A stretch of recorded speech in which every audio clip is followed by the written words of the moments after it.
Knicks family, what's poppin'? It's your boy. And we just watched the New York Knicks lose to the Atlanta Hawks.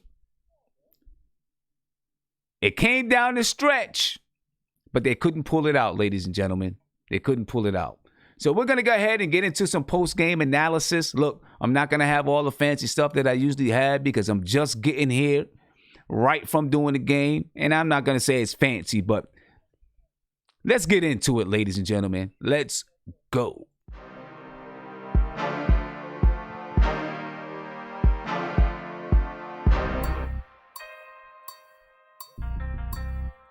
That's the game.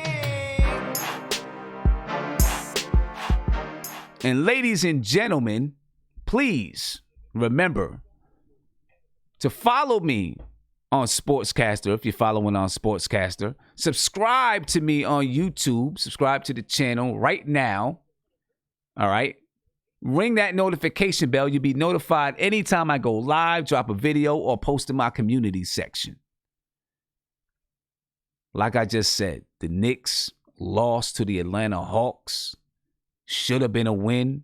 It wasn't a win. You know, the Hawks. Look, listen, ladies and gentlemen. The Atlanta Hawks came into the game scoring 94 points a game. Right? 94 points a game. That's what the Hawks came into the game scoring. Grabbing 49 rebounds a game.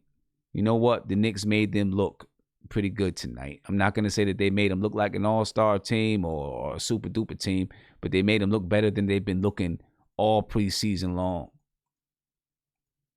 All preseason long, ladies and gentlemen. They made them look better. What can we say? That's a game that I thought the Knicks should have pulled out. Could have pulled out.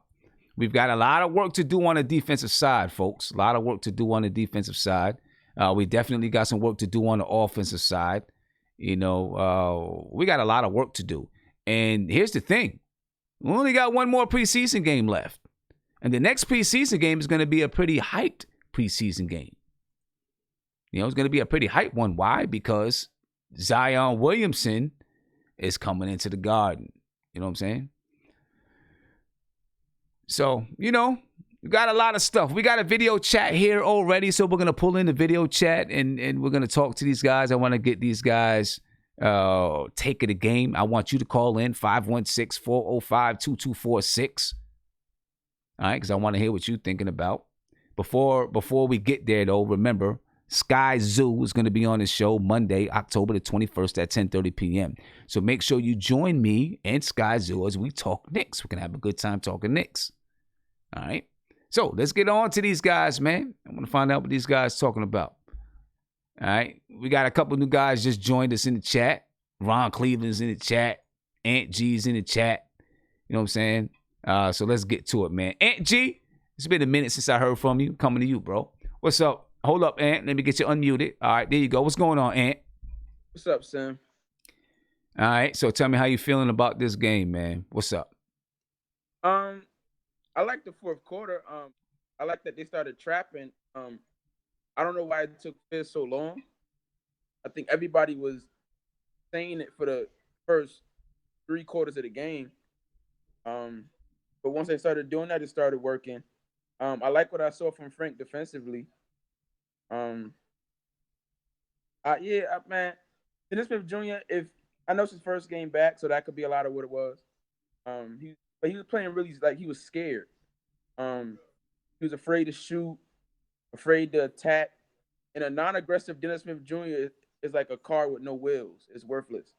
So, say that again. You said Dennis Smith Jr. is like a car with no wheels. It's worthless. When he's not aggressive. Oh, that's a rough one. When he's playing timid like that. It's a good analogy. I like that. When he's playing timid like that, I mean, what does he bring you when he's not playing aggressive? I mean, he has to be aggressive or he's not. I mean, I don't understand the Wayne Ellington love. Fizdale, I don't get it. His numbers suggest that he wasn't an elite shooter. And I think he's showing it that he can make a couple threes, but he's not like a JJ Redick type shooter. So and he's not great defensively. Can't really create. So I don't get why he's playing all these minutes. I would have rather seen Kadeem Allen play than Wayne Ellington. But on that note, I think Frank, from what I've seen this preseason so far, I think come opening night, Frank should be the starting point guard on opening night. Until Dennis Smith Jr. can prove that he's healthy, and he has to get out on the court and earn it. Yeah. But if the season started tomorrow, I think Frank would have to be the starting point guard. Okay. All right. I'm gonna come back to the chat real quick. I want to get to a phone call, then I'm gonna come back to the chat. All right. Caller, you're on live with Nothing But Knicks. What's popping? Caller, you there? Yeah. Hello. Hello. How you doing? What's popping with you, man? Yeah. What's going on? What's going on, Sim? I'm good. I'm real good. Who am I speaking with? You speaking with Tori. Tori. Atlanta, Georgia. Okay, what's going on with you, man? All the way down to ATL. Hey, peep this. I'm glad that you mentioned ATL because I do want to announce something, right? Coming to ATL soon. It's going to be ATL, Philly, Boston, but we're starting in DC. We're going to have a live taping of the show. Right? There'll be a stage. There'll be about 4 people on the stage. We'll be talking Knicks, and we're going to have a live studio audience. We're doing the first one in D.C., right? All the details will come out really soon. You know what I'm saying? So everybody, all Knicks fans who are in D.C., it'll be a free event. You can come to the event, and it'll be about a 2-hour event where we talk Knicks, and we'll have fans talking, and we'll be recording it so that we can put it on YouTube afterwards, and then we'll do some front stoop stuff where we talk some hip hop stuff too. You know what I mean? But we plan on the first one is going to be in DC. Then after DC, well, I don't know what's going to be after DC, but we plan on going to Philly, Boston, North Carolina, and of course ATL is one of our destinations because there's a lot of Knicks fans in ATL. You know what I'm saying? But go ahead, my man. Go ahead, talk to me. I mean, after watching the game tonight, I think, honestly, it comes down to Coach Fizdale, man. I feel like if we had a different coach coaching this team, running sets, it would have been a different outcome to this game. The Knicks look lost out there. The Knicks look like they don't know what's going on. No plays, too much ISO ball, and I know it's preseason. Everybody going to say, oh, it's preseason. He's trying to work out the kinks. But how much more kinks we need to figure out with Coach Fizdale at this point? It's the same thing from last year, different players.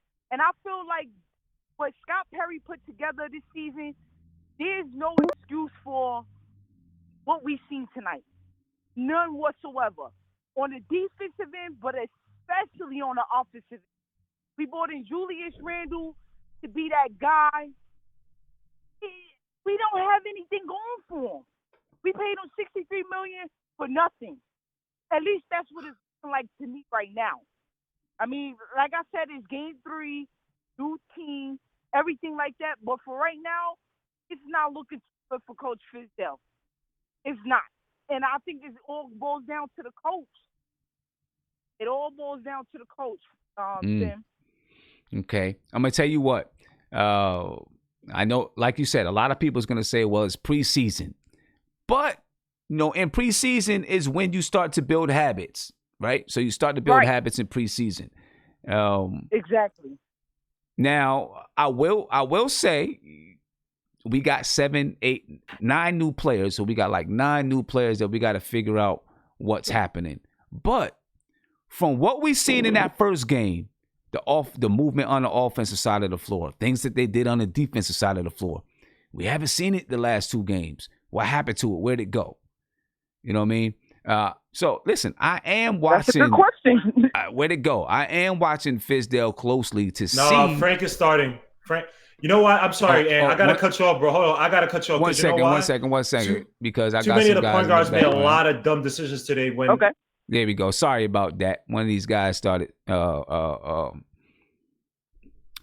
speaking. They got unmuted accidentally. But I am watching Coach Fizdale. You know what I'm saying? I am watching Coach Fizdale to see if some of those same habits from last year boil over to this year. One of the same habits that I have seen, that I seen in the last game at least, was that 3-point defense. Now, you got 9 new players.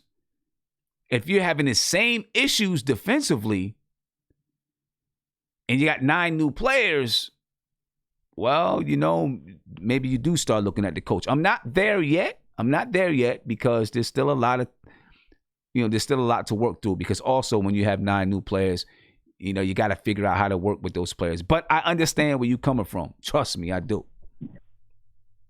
Yeah, I mean, I think we need to start analyzing the coach. I know a lot of Knicks and everything got a lot of faith in Fizdale, but personally, I always wanted Coach Bud to be our coach when we was doing the coaching search, because I felt like he took that Atlanta Hawks team that didn't have as much talent that we had, and he took them to the Eastern Conference Finals. Now, with a coach like that, with a little bit more discipline and running sets, they got a lot further. Like, I mean, I really don't understand what the offense that Fizdale is running. It just looked like they was running out there with they heads cut off right now. You know what I mean? Like, so I just feel like, I don't know, like, we need to really, Fizz need to be underneath a close watch. You know what I'm saying? I understand the whole DSJ thing tonight. He looked trash. But, it's his first game, so I ain't really going to hold too much against that. But as far as everything else, coming down to the wire, and you're supposed to have plays ready for the clutch, and you in the Garden too, you're supposed to have them plays ready on deck. Go ahead and win that game for the crowd and for the home team. And Fizdale didn't have that tonight, so I ain't going to hold you up too much longer. I'm going to go ahead and continue watching the show, but that's just my personal opinion. I think that we all need to really pay attention to Fizdale and don't fall for the salesman antics that he put on in front of the camera in front of us, because we really need to start analyzing exactly what he's doing as a head coach. All right. Hey, I feel you. I feel you. This is the time. He's definitely, I'm not going to say he's on a hot seat right now, but he's definitely, he's on the clock. It's time to start evaluating him. He got to be. Yeah. He got to be, Simba. When you come to Atlanta, make sure you hit me up, man. I'm out here. ATL, Georgia. Thank you. No, without a doubt. Without a doubt, man. I definitely will. Appreciate you. All right. Appreciate you. All right. Take care. Take care. Yeah, definitely. Again, ladies and gentlemen, if you didn't hear what I just said, listen up. NBK, we're on a mission right now to unite Knicks fans throughout every state. So, we're going to be doing live tapings, popping around from state to state. When are they going to be? I can't say when exactly when they're going to be. Right now, we got a couple of them set up. Well, we started negotiating with some places to get them set up. One that is set up is in D.C. The first one is in D.C., right? More details are going to come out in the coming weeks. You know what I'm saying? And basically, it's going to be 4 of us on stage talking. Kind of like if you've seen Drink Champs, It's going to be something like that. We're going to do a lot of talking, laughing, having a good time. We're going to take questions from the audience, comments from the audience. You know what I'm saying? The audience, we're going to pan the camera to the audience so that you guys can get on the video and stuff. It's going to be pretty dope. You know what I mean? So when it comes to your town, make sure you're ready to jump in there and talk with us. You know what I mean? Let me get to another phone call. Then we're going to look at some stats. Caller, you on live with Nothing But Knicks. What's popping? How you doing, sir? Good. What's good with you, brother? I'm good. How you feeling? Feeling good. I am just watching this Knicks game. Oh, man. All right, so what, let me ask you a question, though. Why Trey not playing? Is he injured or something? He's not injured. Trey's not injured. I don't know why Alonzo Trey is not playing right now. You know what I'm saying? That's a big question as to why Alonzo Trey is not getting any playing time. As a matter of fact, we're in the preseason. We got some guys that should, Iggy should be playing a little bit. You know what I mean? He's under contract on the team. He should be playing. I can understand if you're not playing, some of the guys that are going to be on the G League team. I can understand that. You know what I'm saying? I can get that. Like, I don't understand why he's not in the game. But I was listening to that last caller. I agree. It's frustrating watching them play on the offensive side. It's two things. Defensively, if they're gonna play Randall and Bobby Portis at the 4 and the 5, you're not gonna be playing no type of defense. It doesn't matter what Fizdale does. It really doesn't. Then you got a rookie at the shooting guard. It's just not. Marcus Morris is not a lateral defender. Like, they don't have the pieces, especially in that starting 5, to play defense. And in this league, all teams do is drive, kick to the 3. So you got Bobby Portis who's slow feet and Julius Randle. They're gonna play because it don't look like Mitchell Robinson is gonna finish the games. He may start it, but it looks like Bobby Portis is gonna play because he gets left offensively. But it's frustrating because you're not. It doesn't matter what Fizdale tell him. Randall and Bobby Portis and Marcus Morris, they're not defenders. They're all below average defenders. So it's not really too much Fizdale could draw up on that defensive side. But on the offensive side of the ball, I don't understand what they're doing. They look totally lost. Totally lost. And it looks like they're trying to play. It looks like they're playing a triangle. I'm not bugging out. It looks like they playing a triangle. You just throw the ball in the post, and then everybody watches what's going on, who's going to post them up. Yeah, well, nobody's cutting to the rim. Nobody's setting off ball screens, sliding, cutting to under the basket, nothing. Everybody's just watching each other. That has to be something with the coaching thing. It has to be something. Fizdale needs help. They need to get him an offensive assistant coach so they can throw up some better sets. All right, man. Hey, I appreciate the call, man. We're gonna get into it. I'm about to go over some stats and box scores and stuff like that. All right. All right, bro. All right, man. Appreciate your call, bro. Peace. All right, ladies and gentlemen, let's take a look at some of the stats from the game. All right. Obviously, the Knicks lost 100-96 to the Atlanta Hawks, a team that I thought we were probably going to defeat. I'm going to be honest with you. I thought we were probably going to defeat the Atlanta Hawks. Obviously, we did not defeat the Atlanta Hawks. Too much Trae Young. Trae Young was in the paint, doing his thing in the paint. You know what I'm saying? So we had problems keeping Trae Young out of the paint. You know what I mean? And it wasn't just Trae Young. They did that high screening role very, very well. And it gave us fits all night long until we decided to try to do something with it in the fourth quarter. In the fourth quarter, we began to trap. Do a couple of traps. Trapping the ball handler, which worked. Got us back in the game. Actually got us a 1-point lead. But we were unable to finish it off. We were unable to finish the game off. Right? So let's take a look at the matchups real quick.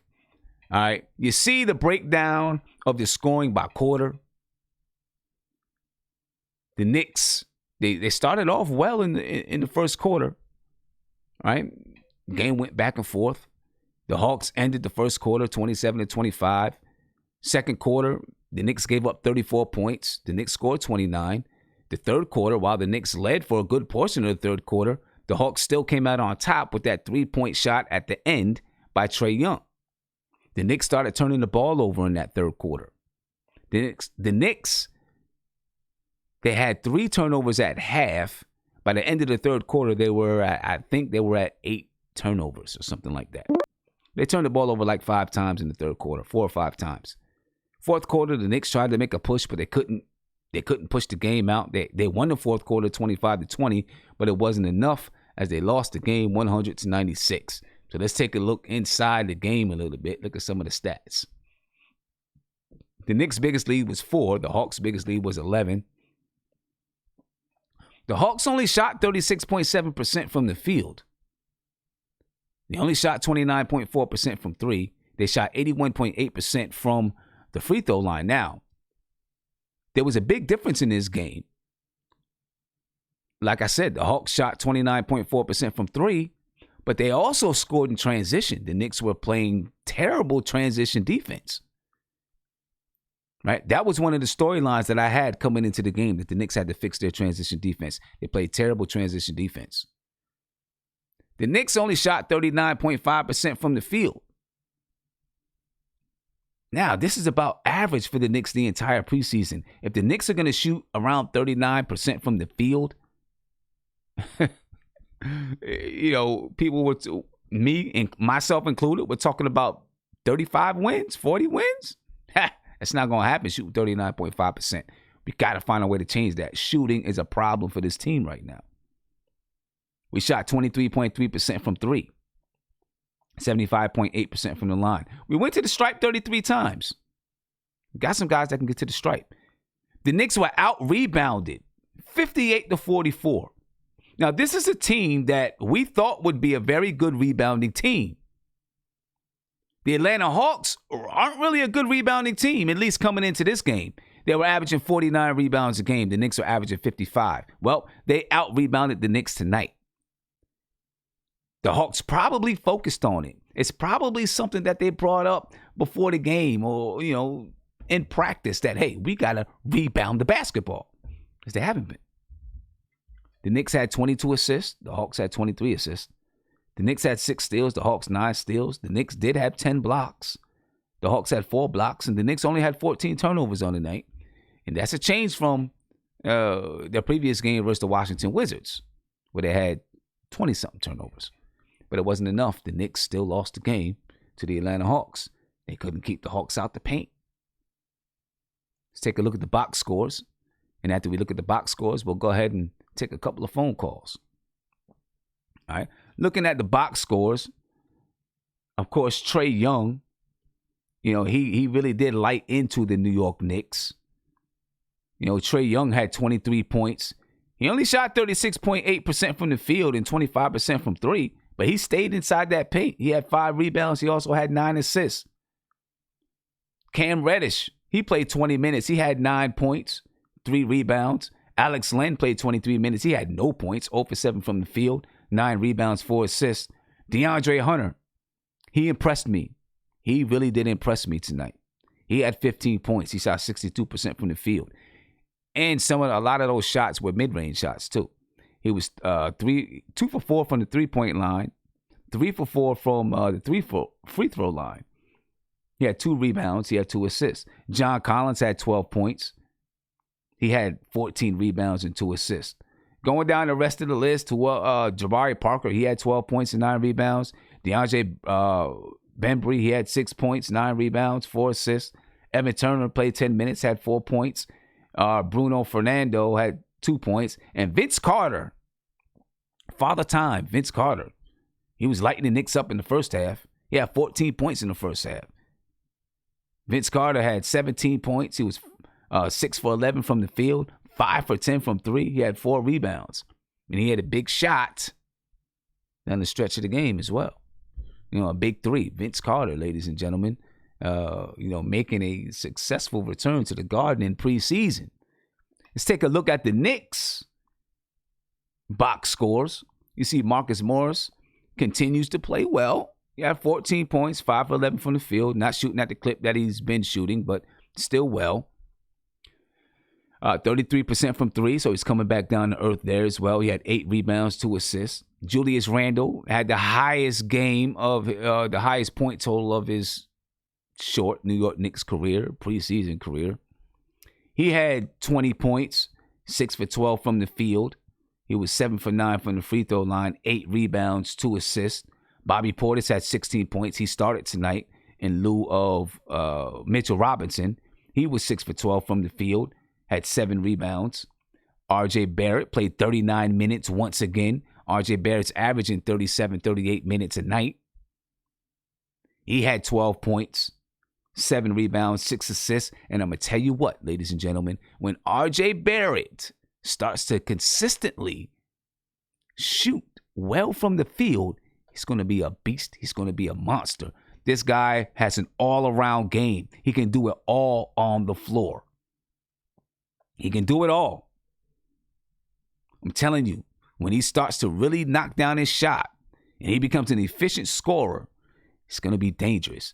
Dennis Smith Jr. started at point guard in his first preseason game. He scored 20 points. He played 20 minutes, scored 4 points. He was 1 for 5 from the field. He had 2 rebounds, 3 assists, and 3 turnovers. Frank Ntilikina played 20 minutes, He had 2 points. He was 1 for 4 from the field, 3 rebounds, 3 assists, 2 turnovers, 1 steal, 2 blocks. Kevin Knox, he played 20 minutes. He had 11 points. He was 2 for 8 from the field, 2 for 6 from 3, 5 for 6 from the free throw line. He had 2 rebounds. I need more rebounds from Kevin Knox. He had 2 assists. Mitchell Robinson played 17 minutes as he came off the bench tonight. He had 4 points, 5 rebounds, 1 assist, 1 turnover, 1 steal. He also had 2 blocks. Wayne Ellington played 15 minutes. He had 5 points and 2 turnovers, 1 bad shot at the end. He had a bad shot at the end. I really thought that was a bad shot. He didn't need to take it. Didn't need to take it. Taj Gibson, he played 13 minutes. He had 8 points, shot 75% from the field, 3 for 4, 2 rebounds, 2 assists. Those are the numbers. Those are the numbers, folks. Now, guys who did not touch the floor tonight. Elfrid Payton, he didn't touch the floor. Okay. Alonzo Trier, he didn't touch the floor tonight. Now, I don't know if Alonzo Trier, when you're looking at these box scores here, you see there are no zeros here. So maybe that means Alonzo Trier was on the injury report or something like that. I'm not sure. I think I can find out later on this evening, though. And if so, then if I find out, then I'll report and say, no, he was able to play or he was injured. But I think I can find out. Of course, Reggie Bullock, Damian Dotson didn't play. And all these guys here, B.J. King, Lamar Peters, Elfrid Payton, were available but did not play. Ignaz Brazdeikis was available but did not play. All right. So I have questions about why Alonzo Trier has not played yet. A lot of questions. All right, let me get to one more phone call, then we're really going to start breaking down some of the themes of the game, all right? Caller, you're on live with Nothing But Knicks. What's popping? Sim, this is Dave from Louisiana. What's popping? What's good with you, brother? How you feeling? Man, Sim, I'm upset tonight, man. I'm upset tonight, man. Sim, we got vets out here. We paying big money. Uh-huh. We got Mark. We follow the chat religiously down here, Sim. We got the nerve to mention playoffs. Sim, we are in trouble, Sim. Sim, we don't have anybody on the team that's got any speed whatsoever at any position. Whether it's point guard, I agree. R.J. Barrett is the only bright spot. Sim, we got to put him at the 1, which means at the end of the day, you cannot start Mitch and you got to make a decision between Julius, Mitch. We too big and slow, Sim. This is frightening what I'm seeing out there from Atlanta to Washington. Sim, I'm extremely disappointed, frustrated. I thought we would at least be vying for an 8 seed, but I'm frustrated from what I'm seeing out there. Dennis Smith, I don't know, he's out of shape. I don't know what he's doing out there. Frank was a bright spot for me tonight, Sam. Okay. We need that defense, but he's still bricking. His shot's not there yet. Kevin Knox still looks like he's a baby. He's lost out there like a deer in headlights. Sam, I'm disappointed from what I'm seeing tonight. Is it too early, Sam? Is it too early? I think it's too early, and here's why. Because there's so many new players. I feel like some of it, not all of it, I feel like some of it is they're all thinking. They're thinking on the court a little bit. I'm hoping that once things become a little bit more second nature, you're going to see a faster pace of play. Because right now, even Julius Randle gets the ball off the board, and I'm expecting them to, kind of maybe speed it up a little bit or get the ball up the sideline, and it kind of in a fast walk up the floor. You know what I'm saying? So Sim, I hear you. Slow pace. It's a slow pace. But here's the problem. Okay. If you look at the Lakers roster, you look at Golden State, you look at half the rosters in the NBA, Sim. They may not have 9 players that have overturned and came on, but if you look at some of these rosters, Sim, we got vets on the team. Ellington, we know who's all on there. There's no excuse why we can't play just I understand offensively we filling each other out. I got you on that. But defense is defense, Sim. Yep. Defense is okay. got me. You got me. You yep, can't, definitely. It don't take no use to getting used to getting next to each other for defense. There's just no excuse for what we're seeing for these vets not giving direction with Trae Young on these screen and rolls. Them young bucks from Atlanta is scary. Man, Sam, I'm gonna listen to the rest of the show. I can't wait to hear the chat. I tuned in for 3 hours with y'all. I'm sitting there watching on ESPN. I want to go buy the NBA package, but man, Sam, I'm disappointed, man. I feel you, man. I'm gonna sign up for your Louisiana fan club down here with Mitch down here. I'm about an hour out of New Orleans. Okay, that's what's up. Man, Sam, man, it's disappointing right now. These vets, I don't see leadership out there. Screen and rolls on defense. I get offense, but the defense, there's no excuse. They've been in the league too long. So I'm out. I'm going to listen, Sim. Y'all have a good night, man. Shout out to the chat. Let's keep it going. But, man, Sim, you got to get us off this ledge tonight. I hear you, man. I feel you. I appreciate the call, bro. Well, Knicks fans, is it too early? Oh, is it too early or are we on point? I don't know. You tell me, guys.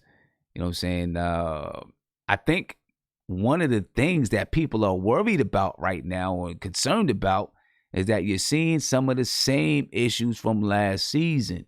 That's what I think some people are worried about. You know what I'm saying? They're seeing some of the same things from last season. I'm still going to say it's early, though. I'm still going to say it's early. You know what I mean? Caller, you're on live with Nothing But Knicks. What's popping?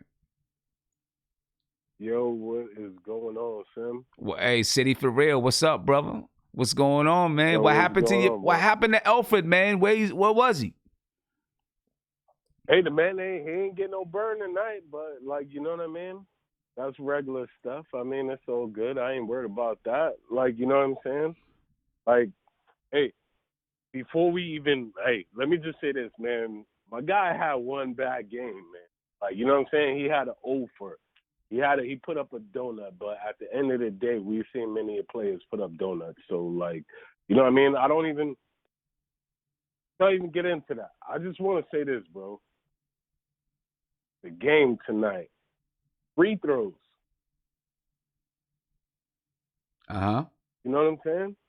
How many free throws did we miss tonight? Let's see. Tonight we shot 75%. We missed 8 free throws. We should do better than that, right? But we were 25 or 33 from the free throw line.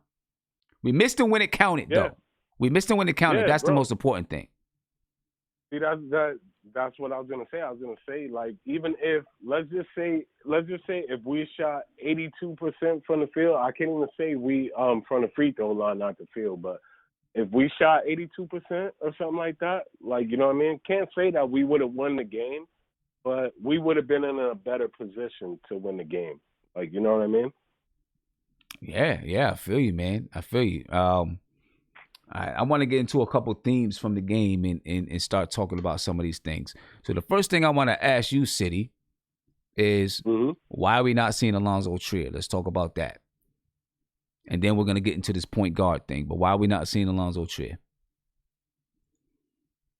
Trier, I would have to say, my best guess would be maybe that's just like, it's one of those things where it's in the air, like, you know what I'm saying?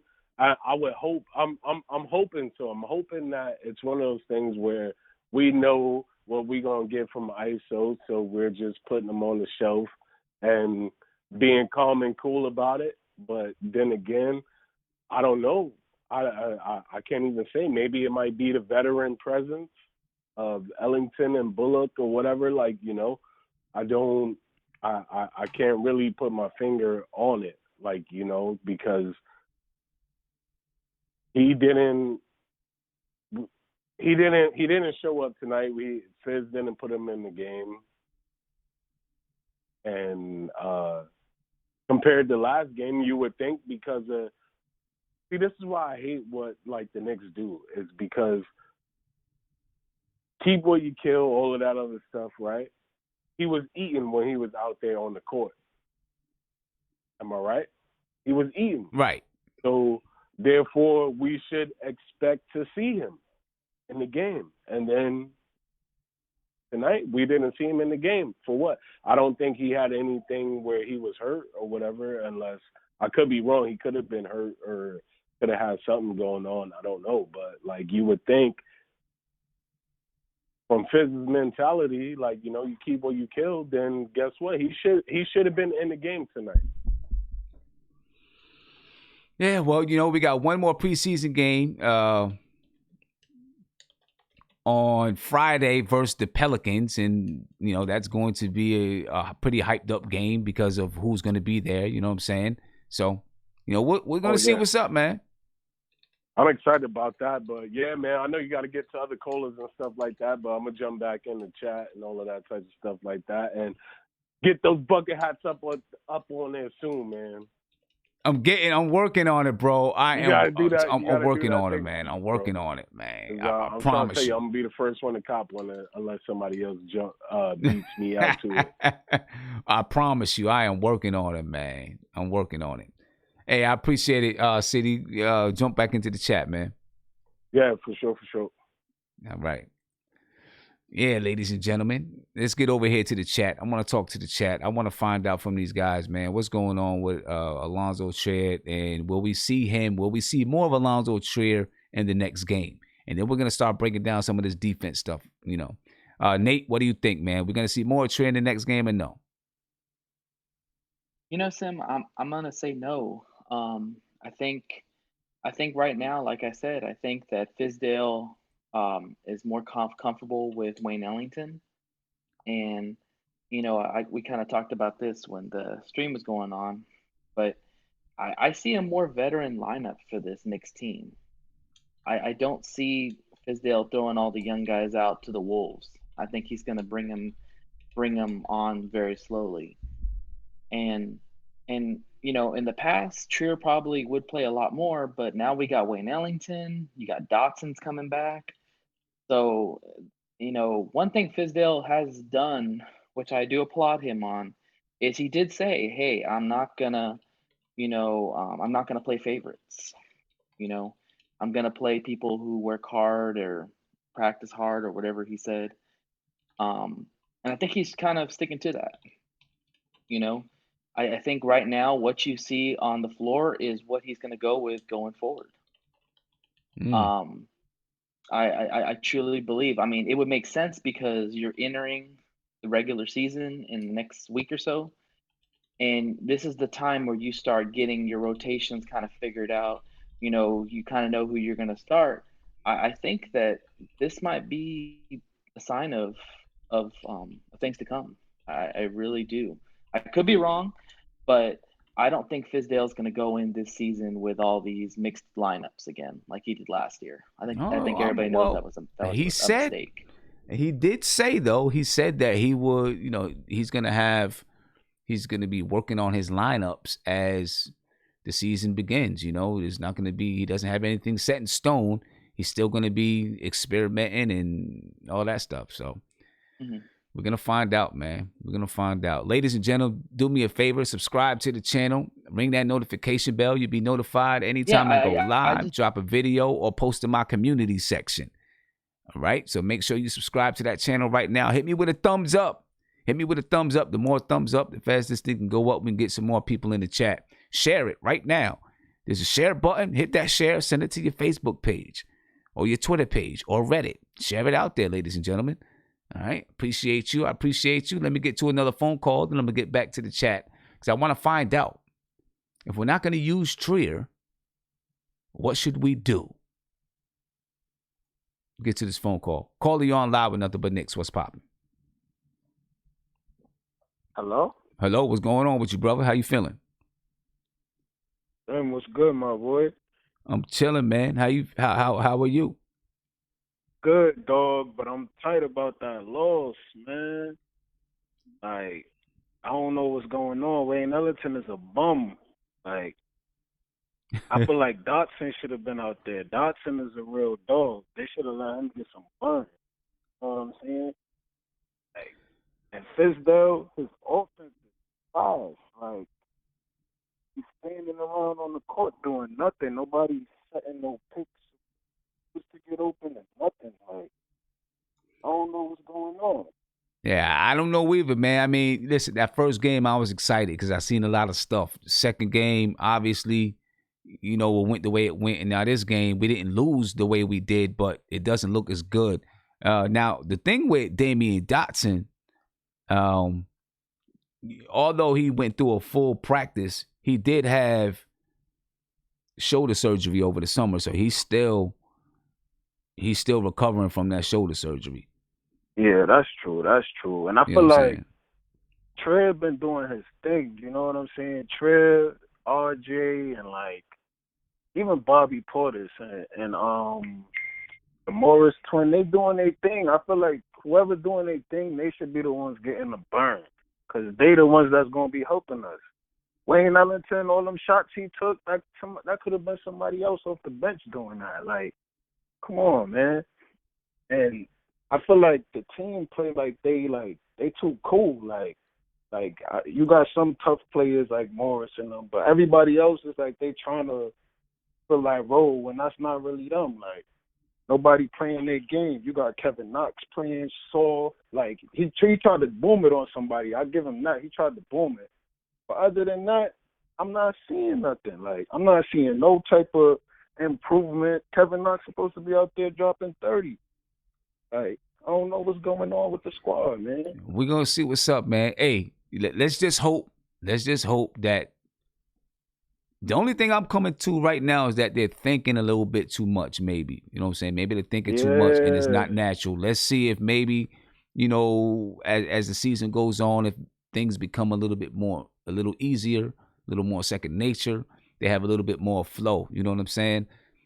But let me tell you something. The beginning of the season, they got for the most part, an easy schedule. When they get into November, that schedule is wicked. It is a wickedly tough schedule. You know what I'm saying? From the middle of November to December. And if they're not playing well, they might lose about 13 straight in that stretch. Yeah.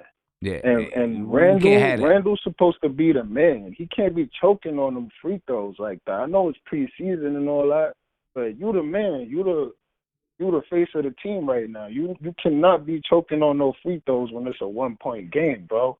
Like, I'm not feeling that. He was taking stupid shots too. Like, I seen a bunch of stupidness out there, man. But I know you got other people on the call up and all that, so I ain't even gonna hold you too long. But I just had to get that off my chest. I feel you. They bugging out. That's what we're here for, bro. Get it off, man. Don't take that stuff to work with you tomorrow, you know? That's a fact, bro. Good looking, bro. All right, man. Peace. All right, let's get over here to the chat, man. I want to know what you guys think. Guillermo, I'm going to start with you. You hear me, Sim? Yeah, I can hear you. Yo, bro. So a few things. Again, he's experimenting with the lineup. That's why guys didn't play heavy minutes. One thing I want to say, I want to give the golden ball or whatever you want to call it to RJ Barrett. I'll split between RJ Barrett and Frank. RJ Barrett had a stat stuffer night tonight. Decent amount of points. I forgot what Angie told me. I got to read up again, but RJ Barrett played a solid game, played solid defense, man. The kid is growing right before our eyes, man. And he didn't play a full 47 minutes. This guy is slowly developing. Like I say, he reminds me of a poor man's Dwayne but I love what I'm seeing from him. Frank Ntilikina, again, I'm not calling it for the season, but this is why I said Sim before, and I said this ad nauseum before, bro. When you get a point guard who could shut down the other team's opposing offense, even if they're not scoring, Sim, that guy is a big asset. DSJ tonight played timid. He played scared. He made decisions that didn't make sense when he tried to drive in between two guys, when he tried to force it to Portis and had the turnover. His shot still looks janky. You know what I mean? Like, I'm not saying he still doesn't have a chance or potential, but right now, Sim, the way that Frank played and the way that his defense galvanized those guys, man. Say what you want about the kid. He still needs to be a little more aggressive. He's taking the shots. He's trying to show up, but that defense, Sim, you can't underestimate. Sim, Trae Young and Andy point this out. And also, I'm saying this, Ron Cleveland said that he wants Frank as a starting point guard. He said to tell you that before he went up he left for the night. So I'm saying that for you, Ron. But Frank Ntilikina, I'm telling you, Sim, watch how Trae Young, they couldn't run that pick and roll because he stopped it up top. Every time they get into the little corners near the half court line, him and Randall or him and someone else would trap real quick. And if what's name was able to keep up his dribble, then he popped out of it. Frank Ntilikina plays such a cerebral form of defense. You cannot underestimate that, Sim. And when you have a team that's trying to find their way, trying to find rotations, when you have a guy that can at least neutralize backcourts, and today the NBA is full of really talented backcourts or at least point guards, you have a chance. You have a chance. And so I can't take Frank out the lineup. And also at the 2, we need either Bullock or Dotson. I know these guys, they're probably going to get minutes. Bullock is coming off an injury, Dotson as well. You know, Ellington is what he's had an offshoot night, whatever.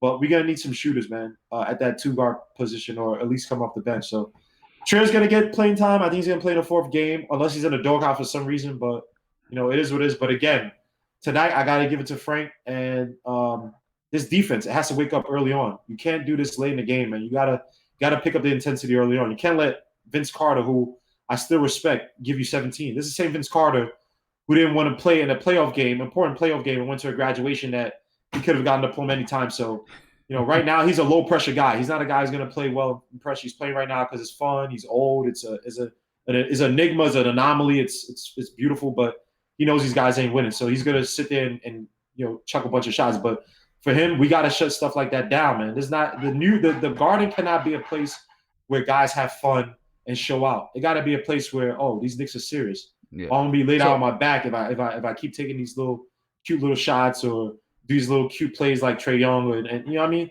Right. You gotta make the MSG. You gotta make it a mecca, man. Let me ask you, what are we doing with Trier, man? What's up? What are we doing with Trier? There's 2 things, Sam. Either he's in a doghouse, or I think that Fizdale knows what he has in Trier, and he's just saving it for the regular season. But I don't know if it's a doghouse thing. If it's a doghouse thing, that's not good because it's too late in the season.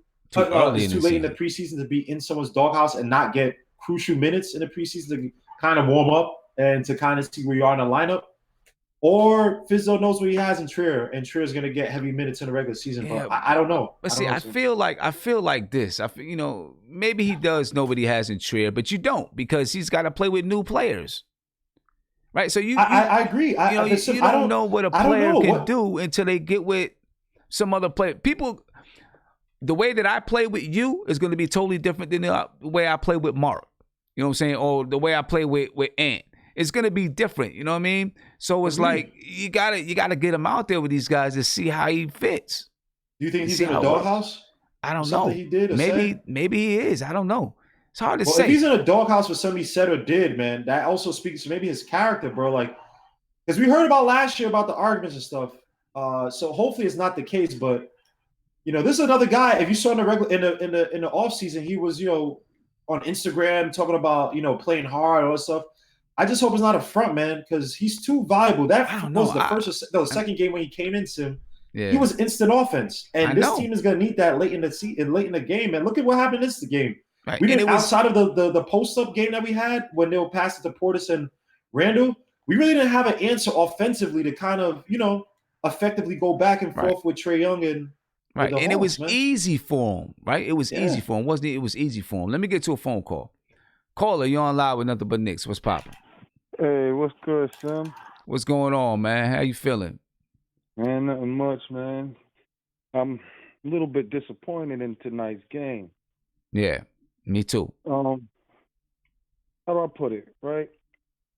We all remember Vinnie Johnson, right? Mm-hmm. Could you imagine Vinnie Johnson not playing during the Bad Boys run for those 2 championships? I feel you. I feel you there, because he was the bad boy, right? I mean, he was the microwave. He come in, heat it up quick, boom. Instant offense. Instant. Matter of fact, he's probably the reason why we got this. You know, we talk about instant offense. He's the reason why. He is the reason why, exactly. That Brooklyn boy was bad. Yeah. Right? But here's my thing. As a coach, we both know the offense gets stagnant, right? You can't generate a point, and you got instant offense on the bench. You don't put them in? Yeah, I don't know, man. It's confusing. I don't know how to call it. It's super confusing. I'm trying to have faith in Fizdale, but Ever since last season, he's shown that his rotations calling is an issue for him. It's almost like when we have the chance to win, he doesn't put the right people in to win. And I hope he doesn't think we're tanking again this year, because this team is not the team that's built for tanking. You get what I'm saying? It's like us having Jamal Crawford on the bench and not playing him, or Lou Williams not getting in on the Clippers. It's almost ridiculous. I'm not saying Trier is their level yet, but what I'm saying is when you got that kind of offensive person on the court, on the bench, he got to play. He's got to get in, especially when you can't generate no points and the team is making a comeback on you. Yeah. Nah, you totally right, man. You're totally right. And I don't know what's happening, what's going on. I hope that we see him in the next game. But listen, after he scored 16 points or 14 points in 16 minutes. 14 points in 16 minutes. Keep what you kill, right? Come on, man. I don't know, man. The kid should be in the game playing. Should have been in there playing. My question for you is, in these last 3 games, I don't know what he's doing at practice, but what has Wayne Ellington actually killed? Yeah. What have we seen him kill in these last 3 games? Tonight he put up 2 horrible shots, one in the first half, that one in the second in the fourth quarter. Yeah. And I'm not going to blame him for the one in the fourth quarter. I'm going to blame Fizz for that. Because if you know you want to get him the ball, why you ain't run screens for him so he can get open? Mm-hmm. No screens. I don't think we ran a screen or a pick and roll all game. I don't remember seeing one. I literally don't remember seeing one. While Dennis Smith Jr. getting hit with double and triple pick and rolls and screens, we ain't run not one. Right. And listen, those double and triple screens that Trae Young was coming off of, that's the reason why he was in the paint. And people can say what they want, right? But I'm going to tell you what that does. And I'm pretty sure you know. This is what it does. Throughout the game, your guards, they're getting hit with screens. They're fighting over screens. They're getting hit with screens. And guess what? In the fourth quarter, maybe it didn't fully happen tonight, but in the fourth quarter, your guards are tired. Their bodies hurt. You know what I'm saying? Because they've been getting pounded by screens all night long. Now it's a little bit easier for Trae Young to go off the dribble and get to the cup. Exactly. You know what I'm saying? And he was coming off of screens, and then he knows how to use the screens. He don't rush off the screens. You know what I'm saying? He come off the screen. You know what I mean? He don't rush to the basket. He's got his head up looking to see where he can get the ball. And then he'll take that floater if he's got it. I mean, he runs it perfectly. And we got to find a way. We got to find a way to stop that because he ate us up in the paint all night long. All night. And one last thing I want to say is I was watching the MSG interview with RJ Barrett after their practice from last night. Last night was the 15th. I don't remember. But from the 15th, they had a practice. He come off the screen. And a reporter asked him, he don't rush to the what was basket. the difference in the plays they running right now in practice from the plays they ran at Duke? And when RJ Barrett answered that man and said, we not running plays, everything is read and reaction, our heart dropped. Mm-hmm. Our heart completely dropped. Because here you got Julius Randle, who thrives off the pick and roll. Mitch Robinson thrives off the pick and roll. The pick and pop is there for Portis and Morris and Knox, and we're not running none of it. Nothing. It's like playground basketball. It's annoying because playground basketball will not win in the NBA. It's not going to win. It's not going to work, and it's not going to win. Defenses are too complicated. Players are too smart. Yep, exactly. Yeah. Thanks for taking my call, Sam, man. I appreciate just had to you, get man. that off my chest because that was frustrating to watch tonight. Yeah, no doubt. I feel you, man. I appreciate Man, the call, good bro. show tonight too, man. Yeah, have a good one. Peace. Yeah. People are frustrated. I'm going to come to Rob the Knick, talk to him about Trier, and then we're going to move on. I want to talk about the lineups. I want to talk about the starting lineup, what you guys think about the starting lineup. I want to talk about our transition defense. I want to talk about our sets. All right. So, yeah, let me get to Rob the Knick. Rob, go ahead, man. Yo, man, you know I'm over here flustered.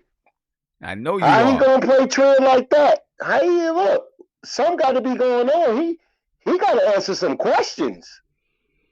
This is crazy. If you trying to be, I don't want to jump. If Trent did something, let it be known. But for us as fans, you need to say something. If that's the type of coach you are, I got to start looking at you because you don't want an explanation. I'm like, yo, this man like 14 in 16 minutes and then no run. If there's a problem with Trier, let it be known because I don't want to speculate and say anything. But from Summer League, when they put out the rumor that Trier was drunk and he couldn't play the next game, I don't know if it's coming from that or was there any truth behind it? Well, no, I could tell you right now, there's no truth behind that at all. There's no truth behind it. All right. I don't know. I guess there was some Knicks people, Knicks content creators that said that they seen him out there. There's no truth behind it. He was not out there drunk and this and that. And when he didn't play the next day, he was legitimately sick. He was legitimately sick. So yeah, it's not that at all. Okay, so I got something like, as far as like they say he getting into it, hey, if we all play ball, you're going to get into it. That's not for the coach to take up if you're getting into it with a player. Players handle players' things. Coaches don't. At least any coach that I had when I was playing, if I got into it with a teammate, the coach may have or somebody may have stopped it, but it's up to the player to get that done. Yeah. That's not a coach to like pick a side and say. So, I'm kind of like puzzled because I really don't think it's that. Yeah. Either I'm looking at it like they don't want Trier to get hurt because they got a trade in place, or they just saving him for the regular season because they know what he can already do. And that, that's what some people are thinking. Some people are thinking that, saying that too. Maybe they're saving him for the regular season. I don't know. We're going to find out, man. Hey, let me get to a phone call. When I come back, I'm going to open up a few guys in the chat, right? So we can have a nice conversation with each other. And we're going to talk about the starting lineup and rotations that you've seen in the game. And, we'll just have a conversation about it for a couple of minutes, all right? So if you guys want you guys can start talking about that behind the scenes while I get to this phone call if you want to. And then when I come back, I'm going to open it up, all right? Caller, you're on live with Nothing But Knicks. What's popping? Hey, what's up, Tim? What's going on with you, brother? How you feeling? I'm all right. All right, man. How you feeling, man? What's up? Well, what you seen from the game? You mad? Are you upset? Are you feeling good? Is anybody feeling good? Is there anybody that feels encouraged after this game? I'm feeling a little optimistic. I mean, yeah, we lost, but it wasn't. It was a close win, and I think Dale was out there trying stuff because he let Dennis Smith Jr. play a lot longer than he should have. So I think he just wanted to give Dennis, go out and give Dennis Smith. That's why Elfrid didn't play. He wanted to give Dennis Smith Jr. 25 minutes. He wanted to go out there and give him a bulk of the minutes and see what he could do. And to be completely honest, I think Frank moved up the depth chart tonight. He may have moved up the depth chart tonight. Frank played well. He didn't score, but he played well. Frank tonight, again, Frank played 20 minutes tonight. So did Dennis Smith Jr. play 20 minutes tonight. Frank had 2 points. He only shot the ball 4 times. He was 1 for 4 from the field. He was 0 for 2 from 3. He had 3 rebounds and 3 assists. But I can say he did play good defense. As good as you could have, I guess, tonight against Trae Young. He was able to. I don't even know if I could say that he got the team in his sets because I don't know what their sets are or if they have sets or what's going on that side of the ball. All I know is the first game it looked good and then now it's going to crap. You know what I mean? But I will agree with you that Frank I think he elevated his status tonight when it comes to this point guard. Yeah, role. No, I agree with you. And I saw you could definitely see that he was running sets, but I just don't think. Honestly, from what I saw from Dennis Smith Jr., he might be out of shape. Might have spent too much time dunking this summer. He didn't have any pizzazz. Well, I mean, even if I'm gonna say mean, this. This is what I'm gonna say about the thing about Dennis Smith Jr. Right? It is not easy to come from not playing to just jump in and play in an NBA game against players who have been playing, who have already played. The Hawks played 3 games already. Dennis Smith Jr. is out there. He hasn't played in an NBA game since April, right? So, I don't care how good a shape you think you're in. Once you get on the floor, it goes to another level, and you still might get winded a little bit because you're not in game shape. You know what I mean? So it takes some time to get into that kind of shape. So, this is the first one. I don't even care about the first one with him. You know what I mean? He just needed to get out there and get his feet wet. Yeah, I agree with you. But I don't know. I think it was the end of the third quarter or beginning of the fourth. Definitely saw a defensive. Fizz went out there and put a defensive set out there because they just stalled Atlanta's entire. I mean, they unleashed Frank. They let those guys go in there and rough it up in the middle. They let RJ. After the last 3 games watching RJ, when he gets a shot, oh, he's going to be a monster. Yeah, he is, man. He definitely is. I mean, yeah. Hey, man. You just see the drive and the hustle in there. He wants to be in there. He was all over. What's his name? Cam Reddish got some shots off, but RJ was bottling him up, and RJ beat him almost every time he went to the basket. He did. He got blocked by John Collins a bunch, but he never stopped. I didn't see any. I got blocked, so I'm not going to go to the hole anymore. Yeah.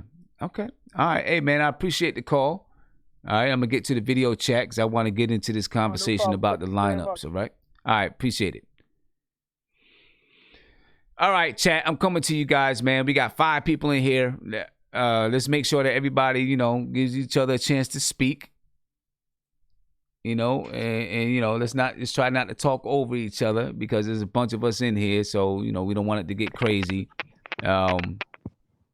Question is, we're going to start with the starting lineup. How'd you guys feel about the starting lineup? Anybody can jump in. You go first, Andrew. Go ahead, Andrew. Oh, how did I feel about it? Starting Bobby Portis, it gave Randolph, it gave him the space to create. But I think it's a small sample size to see what DSJ gives us because it's his first game back. To me personally, I think he looked a little bit overweight. You know what I'm saying? He don't really look defined if you look at his body. He was hearing that how this all season he lost weight and he wanted to get in better shape. And I know he had the back injury, but to me, it don't look like he's in great shape whatsoever. And I think his timing is simply off. So it's a small sample size to see with like what else can he do? You know what I'm saying? I think after the next game, if he starts again, we'll probably have an opportunity to see where he's bringing to the table. But Frank in that fourth quarter, he played well. So I think that's something they could definitely look at in the near future, starting to him. But they need shooting on the court. Because, if you looked at it, they shot atrocious from the 3-point line. That's what ultimately cost them in the game, I think. That and I didn't have no problems with it, whatsoever. But me personally, I think Knox, he needs more minutes, or he's gonna have to start. They have to figure out what they're gonna do. Because to me, he's their second best player so far. Number 1, I would go with Marcus Morris, and number 2, I'll go with Kevin Knox. Number 3, it would be either between RJ Barrett and Bobby Portis has been their most solid players. So that's my take on it so far at this particular moment. Yeah. Okay. You're not muted, Nate. No, you're not muted, Nate. You could we're just having a conversation. All 5 of you guys are. We're just having a conversation. I think. Oh, go ahead. I don't like the Portis Randall combination. I think it's not good enough defensively. I think if you want to add a stretch big next to Randall, you got to put Taj there because Taj's been shooting that thing. So, I prefer Taj there if you're gonna roll with that. But I think Friday, I think Frank should get the start. I think he earned it. Dennis Smith Jr. should come off the bench until he's ready to. It like he's still hurt. I don't know, Sam. I think he might. But even when he fell to the ground that time, it took him a minute to get up. I He didn't see remember. that lift. I remember. So I don't know how healthy he is. So if I was Fizz niggas, I would bring him back slowly. Maybe 12, 15 I minutes think he out of shape. That's what it is. That too. I think it's a combination of things. So Or he might have the I lift think because of his you knees. play him 10, 12 Well, guys, one at a minutes, time. One at a time. let him work his So- way back into it. But I think for the majority of the time, you got to run Frank and Peyton out there for now. So all them videos was like So- BS then. But not like That's what I said. this is Frank's opportunity though. I think it was Dabble Cephalosha, Nicholas Batum. I forgot who it was. During FIBA, they said the kids never got a chance. This is his chance. Dennis Smith Jr. looked horrible tonight. So if Frank is ever gonna take the bull by the horn, now's the time for him to do it. So let me ask, why would they put if you don't think Dennis Smith Jr. is healthy right now, fully, he's still hurting, why would they put him out there? They want it. They got to get him out there to get. Well, also, I think with a back injury, it's kind of hard because sometimes you have to actually play and get the joints working to see where you are. Yeah. Like you can do. You don't Sometimes want you to can play tighten up or get practice. stiffened more. You can run and you But don't if know you what got it a is whole until you summer play. off, you got a whole summer off. You doing all these workout videos. Now it's time to play. Now you hurt? Come on, man. Keep it on. That's crazy. It was a picture of him on Instagram going to strip clubs. That's why I said I don't even think he hurt. I think he came in camp out of shape, and they trying to protect his image. Well, That's why I really. If he's not in shape, man, then he don't doesn't look defined. He don't look defined whatsoever. If a person is working out, you could look at the definition of their body type. Yeah, look you at look at his stomach. He don't look defined whatsoever. It don't look Put he like this, worked out. Fizdale be in big trouble if it's found out that DSJ came in out of shape and he's getting minutes, but Trier is not getting minutes and he hasn't done anything to warrant not getting minutes. So I don't know. It's something has to be because Fizdale doesn't seem like that type of guy because he likes Trier a lot. And two, he gave Trier a lot of minutes last year, regardless of the little fights and whatever he had last year or tussles, whatever, or arguments. So right now, to me, look, DSJ to me, I'm not gonna call right now, but DSJ to me just has not shown me enough as a point guard who wants to grow, right? AG, look, I'm sorry to interrupt you, but let me say this. You remember the time when Melo and Tim Hardaway they got into it on the floor. And Melo told him, like, yo, pretty much you don't know who you effing with. So if they did get into it, that's still no reason for it to affect the team. You gotta look at it this way though. If RJ's been like 40 minutes a game, there's no minutes anywhere at the two. Yeah. Okay. If So RJ's playing 40 minutes. What other minutes? That's why RJ's. But why does RJ have to play 40? Why does RJ have to play 40 minutes or 37 minutes or 38 minutes? Which is what is kind of interesting Also, to me. I don't know if Fizz is trying to like really get RJ ready for the because he might be, but guys, again, what Fizdale's doing, we're just not sure because he might be playing them heavy minutes, and then in the regular season, he might not be getting a lot of minutes. Like we just have no idea, and we don't know what it is. Like only thing I was saying, I'll give Fizdale the benefit of the doubt is that he's playing a lot of lineups that, like you said, and playing Portis and Randall might not work, even though Randall has to play with a front-facing center. He's playing a lot of lineups that just are weird, and because we have so much talent, but it's all over the place. You know what I mean? A lot of these guys are getting just weird minutes, like 40 minutes for RJ. I don't think he's going to rush a kid who's literally just come out of college to play a lot of minutes. But everybody he putting out there, man, look, I don't see effort. I don't see effort. Tonight, I didn't see no effort. Frank play with effort in that fourth quarter. Effort. Except for Frank. But I ain't really see no effort. That's the thing that's what Fizdale has to do. Fizdale cannot do what he did last year where if Frank is not given to you on an offense or he's just, whatever, you can't take away the kid's confidence by not playing him with his bread. His bread and butter is his defense. Look at that. Like I said again, look at how that team played in the fourth quarter against Trae Young up top. Trae Young couldn't complete that pick and roll because it was a Frank. I'm not even just talking about that steal. I'm talking about the defense where they couldn't run that high pick and roll anymore on the Knicks. And they were able to trap him. They were able to trap Trae Young with Frank and Randall or Frank and it was beautiful. Okay. Let me ask you guys this. All right, let me ask you guys this. All right, we're talking about rotations and all that kind of stuff, right? And who's gonna play where. Can David Fizdale put out a lineup on the floor based on the players that we have? Can he put a lineup out there that is going to be good defensively? Yes, he can. Yes, Yeah, he can. it's plenty of lineups, but they may suffer RJ, Frank, and Mitch. No, that's enough defense no, right there. RJ, Ellington, freaking Morris, Randall, and Robinson. Okay, hold on. You said a defensive team, but you said talking a at the same defensive time. squad, right? Yeah. I mean, can we put a squad out there that can get some stops? Well, we still got to be able to score the ball. Yes, RJ. Frank and RJ in the backcourt is a start. Yeah. Frank, RJ, and Mitch. When you have defense in both your front court and your back court, and then someone who could capitalize in terms of like on the fast breaks off of steals and stuff, and RJ finishers, that's good enough. Okay. And then you throw Morris in there with it. You can even. But he's talking about just a defensive team. Oh yeah, and Morris can give you those threes. Morris is our best offensive player, to tell you the truth. I mean, right now. The reason why I'm asking this question is because right now our defense is suffering, and when the season starts, we start getting into this real schedule. Morris is. We start getting into this real schedule.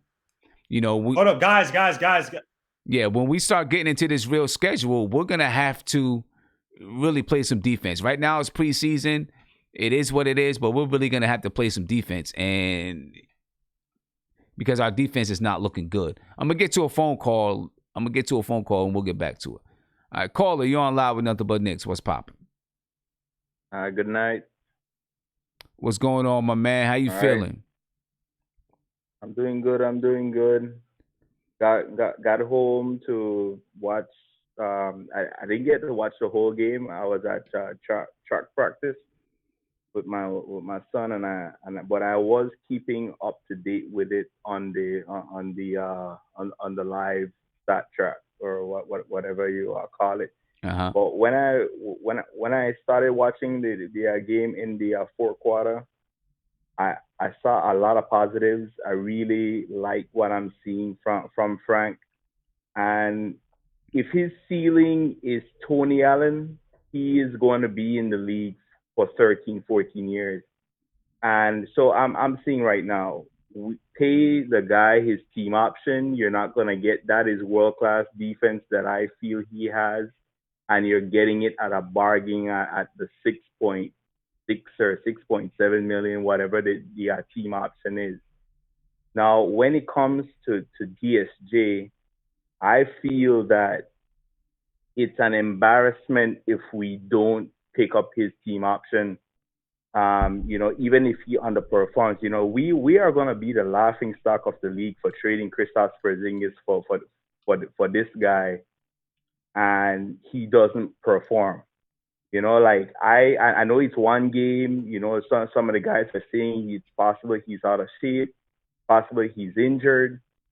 But if we get nothing in return for letting Kristaps Porzingis walk, other than some draft picks down the road who we don't know how those draft picks are going to turn out, and we get an underperforming DSJ, we are going to be the laughing stock of the league. Players forever are not going to want to come to New York if that trade doesn't at least 60-40 in terms of balance pans out for us. So because it will show that the Knicks are not a place where young talent can develop. We saw Kevin Knox getting some playing time earlier in the game. He wasn't there in the second half. I like what I saw from RJ Barrett. We saw him trying to be a facilitator, trying to be of that point guard or combo guard, if you want to call it that way. And then when the ball went to Morris's hand, I just saw the offense stick. You know, like it just seems like he's a guy on a 1-year contract trying to prove that he's worth a long-term deal with another team. He doesn't look like he is really committed to winning basketball for the Knicks. He just seems like he's trying out there, trying to get his. And he's just gonna go. I feel like he could be somebody that just jacks up shots and try to pad his stats and look good moving forward. That is my fear for Morris moving forward. I like what I saw from Randall. We saw that he's trying to be that sort of point forward type of guy, trying to get the other guys in the game. But again, we don't have any 3-point shooting. You brought up the stats, right? So I'm not too confident right now with what I'm seeing. But I just feel that RJ Barrett is the best thing we got going right now, and let's see where the kid takes us this season. So I'm out. Okay, man. Yeah, all right. Yeah, we're gonna see what happens this season. RJ Barrett is definitely one of the best things we got going right now. I think if Zoe was playing, he could be one of the best things that we have going. We're gonna see what happens there. But hey, I appreciate the call, man. I appreciate the call. Keep listening in because we got a lot more to discuss. Carly on live with nothing but Knicks. What's poppin'? Yo, Black, it's time. Shout out to the chat. What's good, man? Oh, man. It's tough loss, man. Yeah. Tough loss. Real tough one. Real tough one. What you think about it? Tell me what you did like, what you didn't like. I want to know. I want to talk about how we're going to fix this defense. That's one of the biggest things I want to talk about. How we're going to fix this defense. What do we got to do? All right. Well, first off, I say free throws probably cost us the game. Especially in the fourth quarter. We missed some crucial ones. I like, again, RJ Barrett. I like the way he plays. I like him with the ball in his hand. I like that when he's not scoring, he's doing other things. Randall, I'm a little concerned. I'm a little concerned that his bread and butter might be bringing the ball up. Like it might be playing point forward, and I don't know if he's suited to play that full time. Like I noticed the play where he got the rebound, and at this point, RJ was running the point, and it looked like he was kind of upset that RJ came for the ball rather than let him bring the ball up. And I think, he needs to utilize that, but I don't think he needs to utilize it all the time. I would like to see something else be his bread and butter. I would like to maybe see him work out the post and stretch, have the floor stretched for him, and maybe do something in that aspect. I mean, overall, I like his effort. I think he's doing a lot. He's trying to rebound, trying to pass, trying to do everything.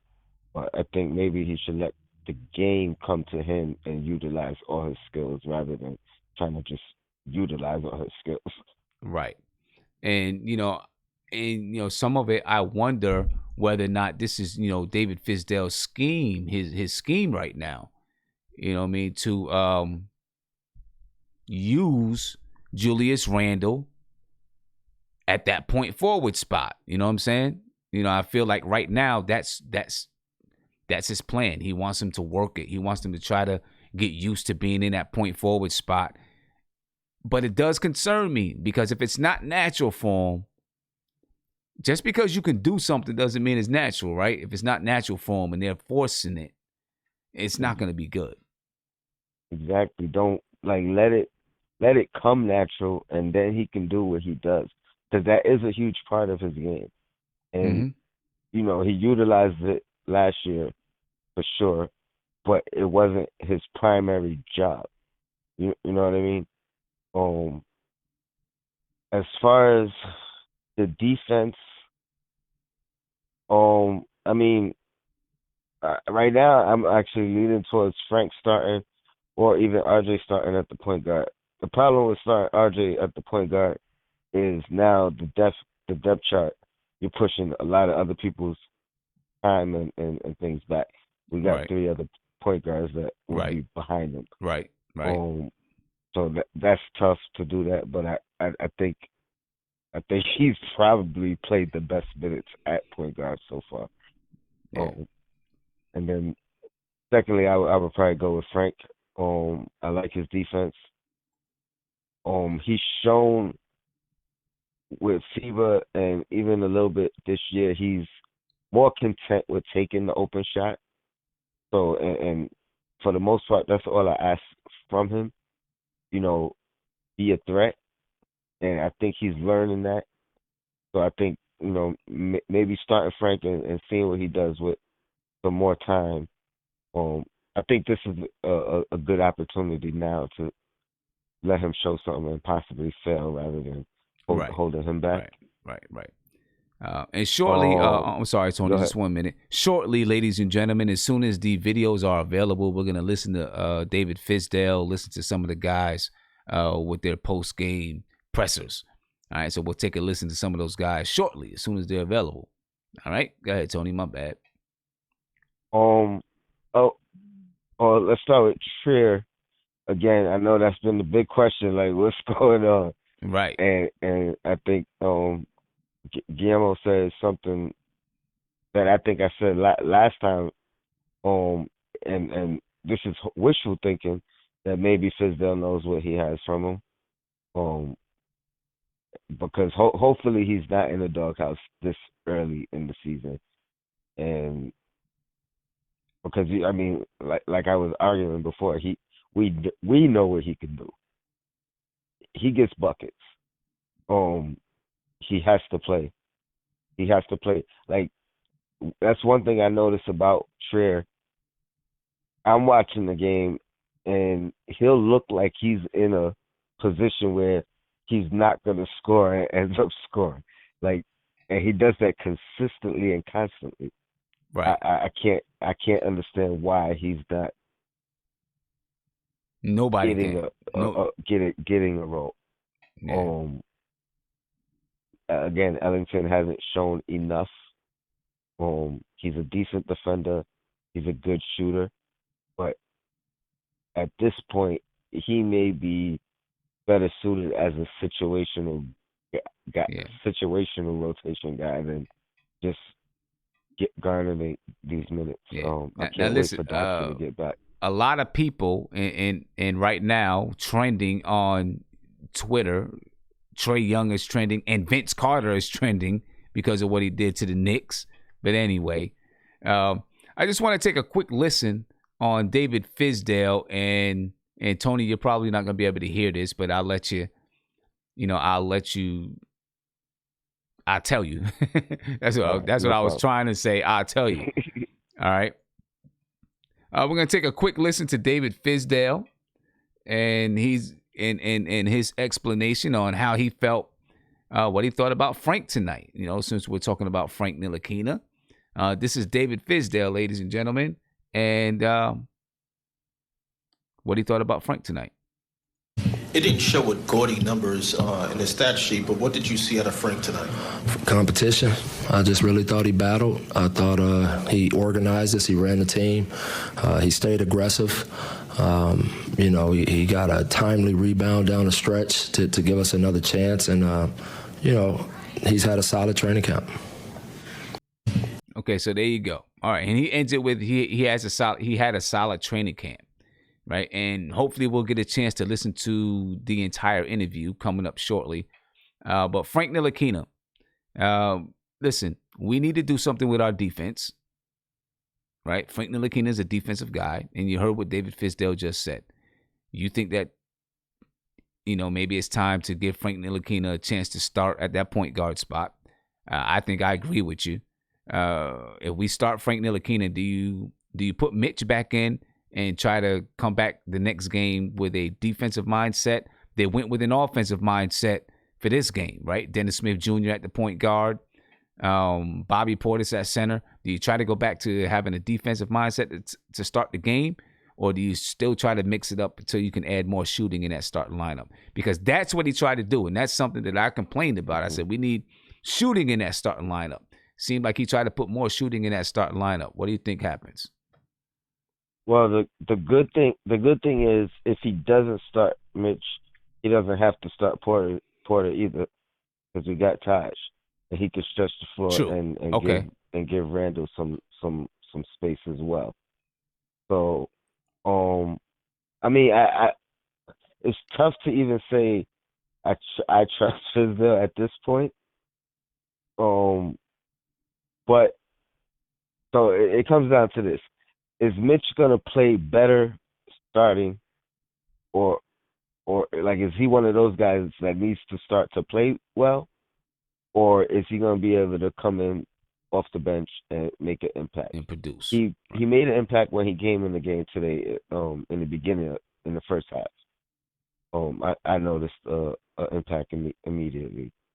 So if that's what his MO is going to be, and it's not going to affect his game if he doesn't start, then maybe we give Taj a look this this next game.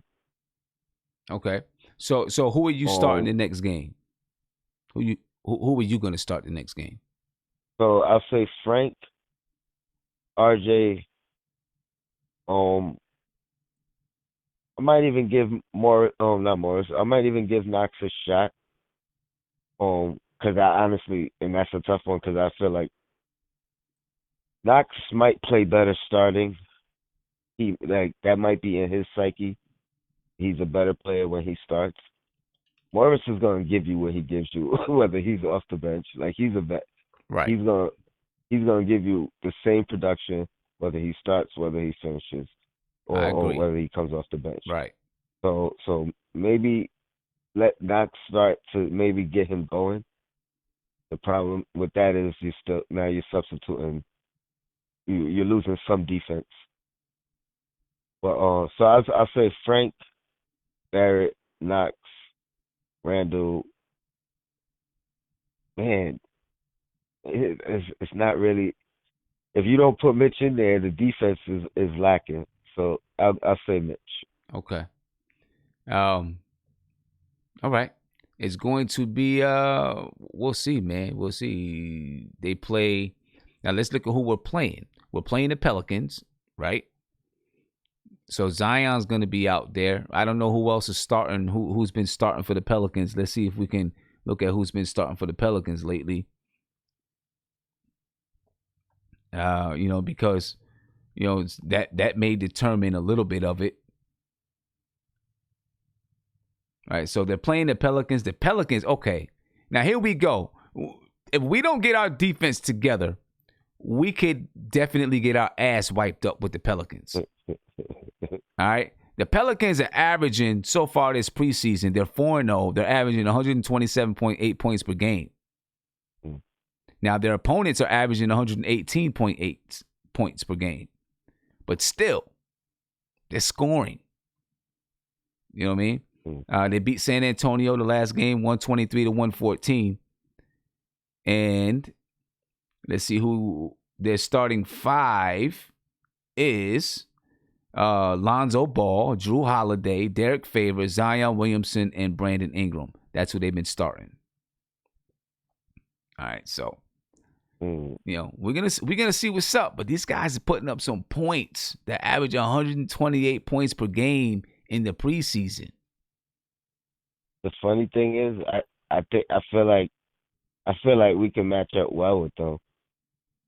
I feel like we can match up well with them with Frank, RJ. Who's their three? So at the three, let me get it back. At the three is Brandon Ingram. I throw Knox on him and say Knox, give him a challenge, because I think size wise they kind of match up perfectly. Randall on Zion and again, I'll probably start Mitch. So I think that particular lineup actually, matches up pretty well. Yeah. At least size for size, player for player. Um, You know what I mean? Yeah. We're gonna see, man. Let's take a listen to for a couple of seconds, about a minute. We're gonna listen to Dennis Smith Jr. All right, still talking about these point guards. Dennis Smith Jr., he knows he's got work to do, ladies and gentlemen. So let's take a listen to Dennis Smith Jr. Hopefully we're gonna get these full videos pretty soon.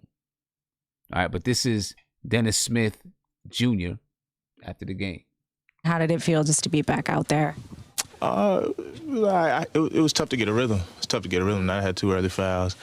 Just trying to get my wind back right now. Get my wind all the way up and get my rhythm back. Yeah, and with that being said, you still have another preseason to kind of knock off that rust that, of course, you would expect to be there. What do you want to take advantage of, with one more preseason game before these games count? It's getting shots up. That's really it. It's getting shots up. So I won't be hesitant. Like I said, it's my first time on the whistle in a long time. So finding my rhythm. But let's just keep going out there and competing. Everything else will follow. How did it feel just to be back out? All right. Now see, I agree with Dennis Smith Jr. here, right? It's his first time under the whistle, first time playing professional organized basketball in a while. And regardless of what people might think, it takes a little while, ladies and gentlemen, to get yourself back in the rhythm of playing basketball. It really does. It takes a while to get back. You can't expect to just come back and players are going to be right on point, you know what I mean, after being off since April. So. But Tony. Hey, Sam, before I go, I agree 100%.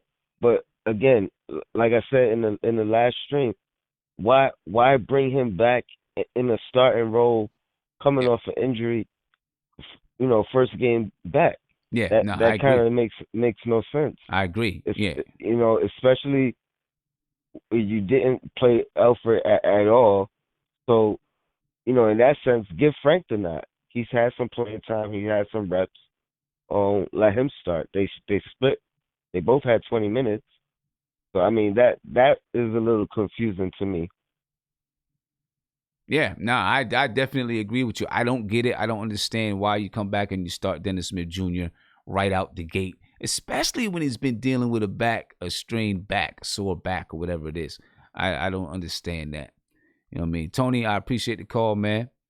No doubt, Sim. Shout out to the chat. Your black is time. Peace. You doing your thing, Sim. Appreciate it. And ladies and gentlemen, I just want to remind you real quick.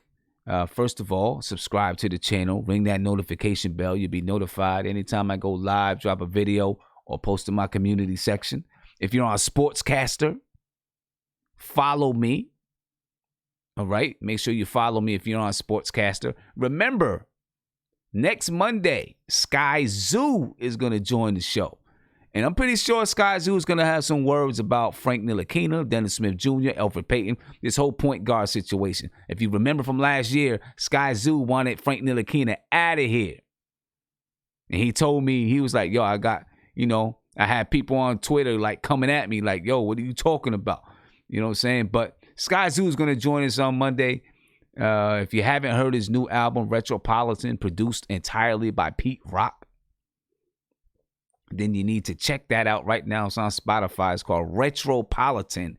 It's him and Pete Rock, and it's an incredible album. It's a really good album. I'm sure we'll get a chance to talk about it a little bit. I'm interested to find out how Sky Zoo and Pete Rock linked up to come up, to drop this album. But it's a dope album, so make sure you check it out. Again, Sky Zoo, Monday, October 21st at 10:30 p.m. All right, so make sure you check that out. And it's just before the season gets started. You know what I mean? Just before the season gets started. And also, I do want to announce to you all, you know what I mean? Pay attention to what I'm saying here, right? Nothing but Knicks, man. We're trying to spread state to state, right? We're trying to link people from state to state. We're trying to link Knicks fans. So we're going to be doing live tapings. We'll have a nice small spot. We'll invite about 30 to 35 fans from that area. We're going to start in D.C. right? And we'll have 4 people. It'll be a stage. There'll be cameras videotaping, and we'll be talking about the Knicks. That's it. It'll be something similar to Drink Champs. We'll be talking about the Knicks, but we'll have a live studio audience, about 30, 35 people in the audience that'll be able to ask questions and come into the, ask questions, comment, and everything. Be part of the conversation and get on video as well. You know what I mean? So it's going to be really dope. So look out for it. Obviously, if you're not at one of the shows, then you'll be able to catch it on YouTube. And we're going to start in D.C. We plan to be in Philadelphia. We plan to go to ATL. We plan to go to Boston. Of course, we're going to be in NYC. You know what I mean? But we're starting in D.C., the DMV area, Baltimore, D.C. You know what I'm saying? So be on the lookout for more details with that coming soon, very soon. You know what I mean? Very soon. So make sure you subscribe to the channel so you can get those details when they come out.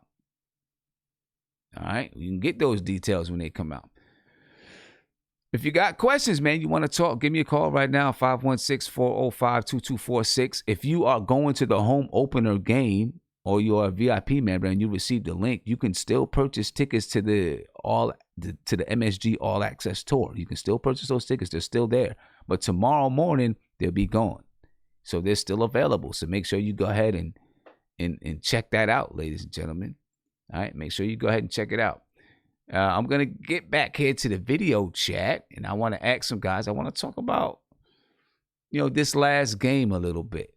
I want to talk about this last game. I want to talk about the defense, and I want to talk about this last game coming up. I want to talk about what do we got to do to fix the defense. Then I want to talk about this last preseason game, what we wanted to see with this last preseason game. All right, that's what I want to talk about coming up now.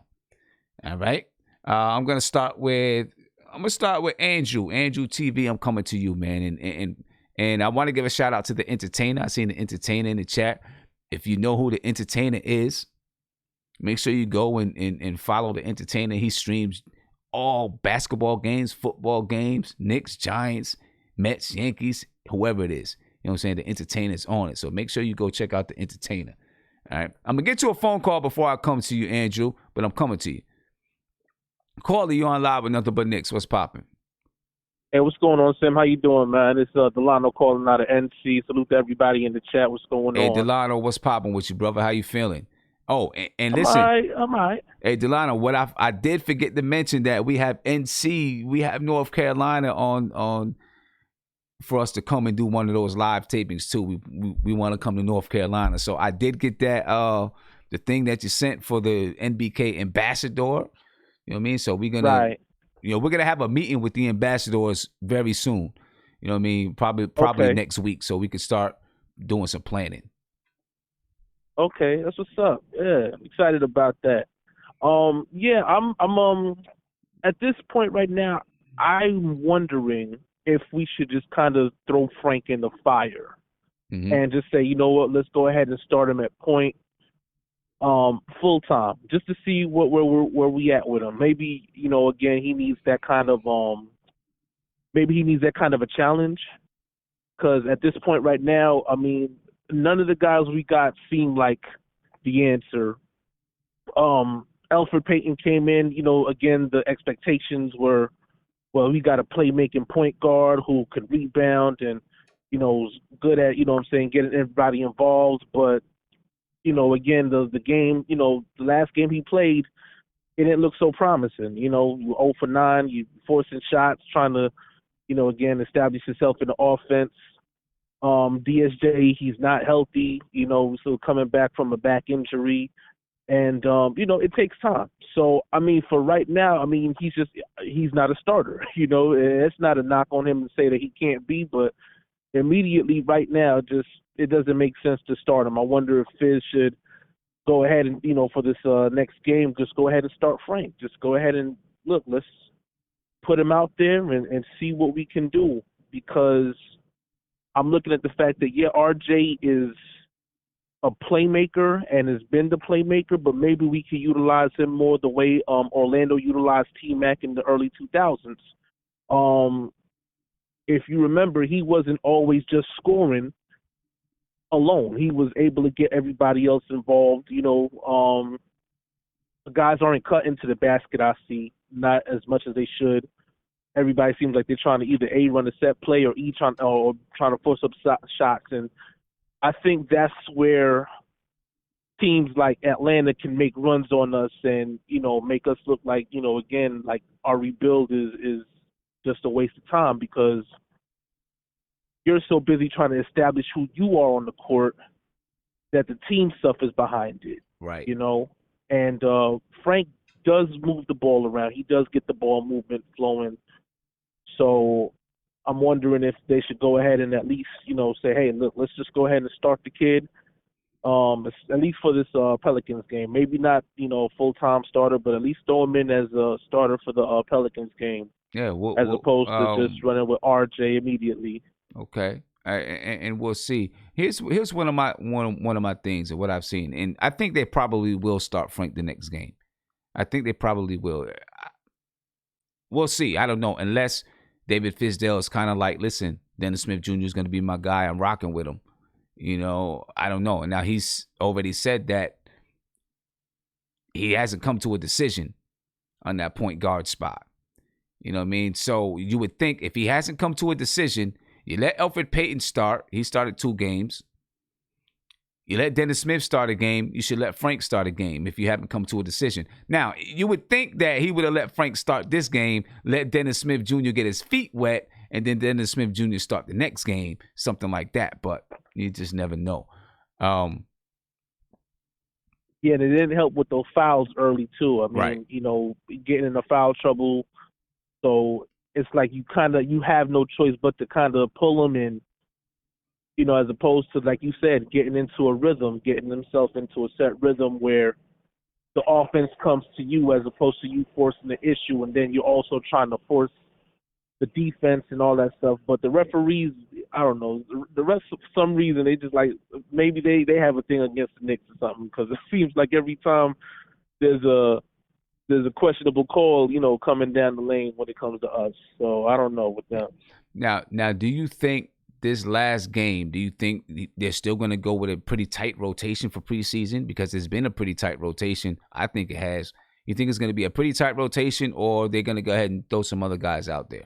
What's the point in having these guys on the floor if you're not going to throw them out there in preseason? What's the point of having these guys? I guess you have them there as a practice squad. You can have them in practice, but the Kadeem Allens, Amir Hinton, Kenny Wooten, those guys. What's the point in having them in training camp if you're not at least gonna give them a look? Just let them play. I think that's where the free agency situation, again, you could look at it and say that maybe it's a fail, because you've got such a log jam at the position already with the guys that you brought in and the guys that are there for, the long haul. At this point right now, again, we have like 4 power forwards and, 4 small forwards, 4 shooting guards, 3 point guards. And, again, the guys that are like Kenny Wooten, you're not going to sacrifice any of their minutes for Wooten. So, and it's the same thing with everybody else, like Peters, and like there's no, okay, well, maybe if we take Elfrid's minutes, like it's going to look crazy. Like, why did you bring me in if all you were going to do was sit me down for somebody else? So, yeah, I mean, I get that. I'm just saying, having them guys play a little bit, you know what I'm saying? Just get their feet wet or something. But now I get what you're saying. I feel you. And then, of course, the other side of it is, too, guys got egos, you don't know if that can cause detriment the opposite direction, where it becomes a locker room problem and it spills out on the court or spills out in practice, in a negative way, So it's a very delicate situation. But this is why, like, for me, when, like I said, I was initially upset with the free agency because it felt like there was no direction. I took time to look at everything that was going on and, okay, well, maybe this could work. But again, looking at the situation, like Iso Zoe, he played well against Washington in a losing effort, but you don't play him tonight unless he was injured. And, again, I might not have, caught that or whatever. But then it's like, okay, well, what about Wayne Ellington? Is he hurt, or what's going on with him, or, stuff like that. So I think sometimes it's like those are the issues that will, eventually hinder the Knicks to a degree. With the whole development because you got these guys and it's like you got all these veterans that you're trying to, whether it's boost their trade value, so you got to give them minutes to be seen by the other scouts and by the other players, other teams, and all that stuff.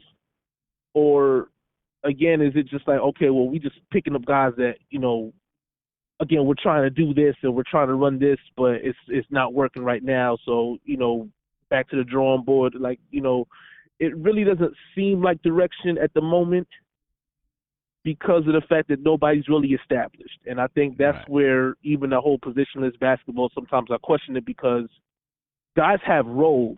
Whether you have a position, you have a role. And it doesn't seem like that role is being, actually, manufactured at the moment where, okay, I know what you're doing. I know what you're supposed to be doing. Julius Randle is stacking threes, but maybe he should be, better suited in the post, especially looking at what happened in the second quarter, when, he was able to get a mismatch with Vince Carter. He was able to, show, okay, this is where I can be effective as opposed to, trying to hit threes. Morris, his mid-range has, really been the bright spot. So it looks like, okay, again, I know everybody's saying that, he looks like the great value Melo right now, but, again, he does bring defense and he does move around without the ball, which kind of benefits, again, the Knicks in playmaking. Yeah. And, again, guys are just trying to, force up shots because they're trying to force themselves to, again, they're trying to, make other teams look at them too. Like, hey, I'm not going to be a Knick forever. I need that look. I need that bag. So. All right. Hey, my man. Hey, I want to get to a little bit of this David Fizdale press conference. All right. I got you. Yeah, definitely. Hey, I appreciate the call, man. A lot we got to think about. You know what I'm saying? A lot we got to think about. And a lot that the Knicks got to think about. Not really us. David Fizdale and those guys. Appreciate the call, man. Yeah. Yeah, salute to everybody in the chat. Have a good one. Yeah, peace. All right, ladies and gentlemen, we're going to get to David Fizdale right now. All right.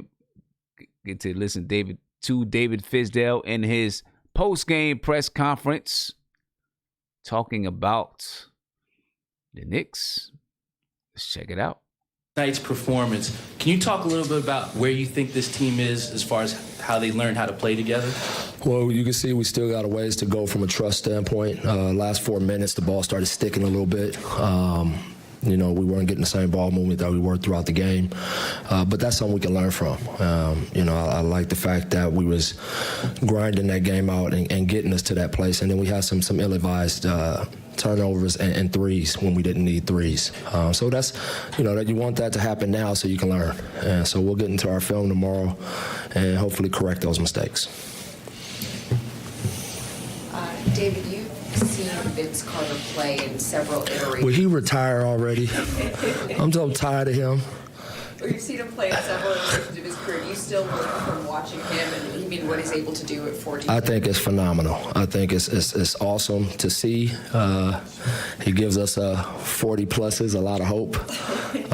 Obviously, I have a ton of respect for Vince. I had him in Memphis and got to spend a lot of time with him. He's a perennial professional. Those guys are lucky to have him on that team. Yeah, I know you said yesterday that your point guard has got to stop the ball, guard his position. How hard was it on Trey today, and what'd you say? They battled.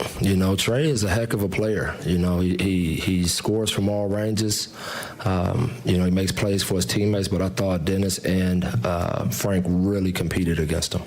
What do you see in general from Dennis? Was there some rust there? Absolutely, especially offensively. No rhythm at all, but he had played through that stuff, and he had to get out there and go through it.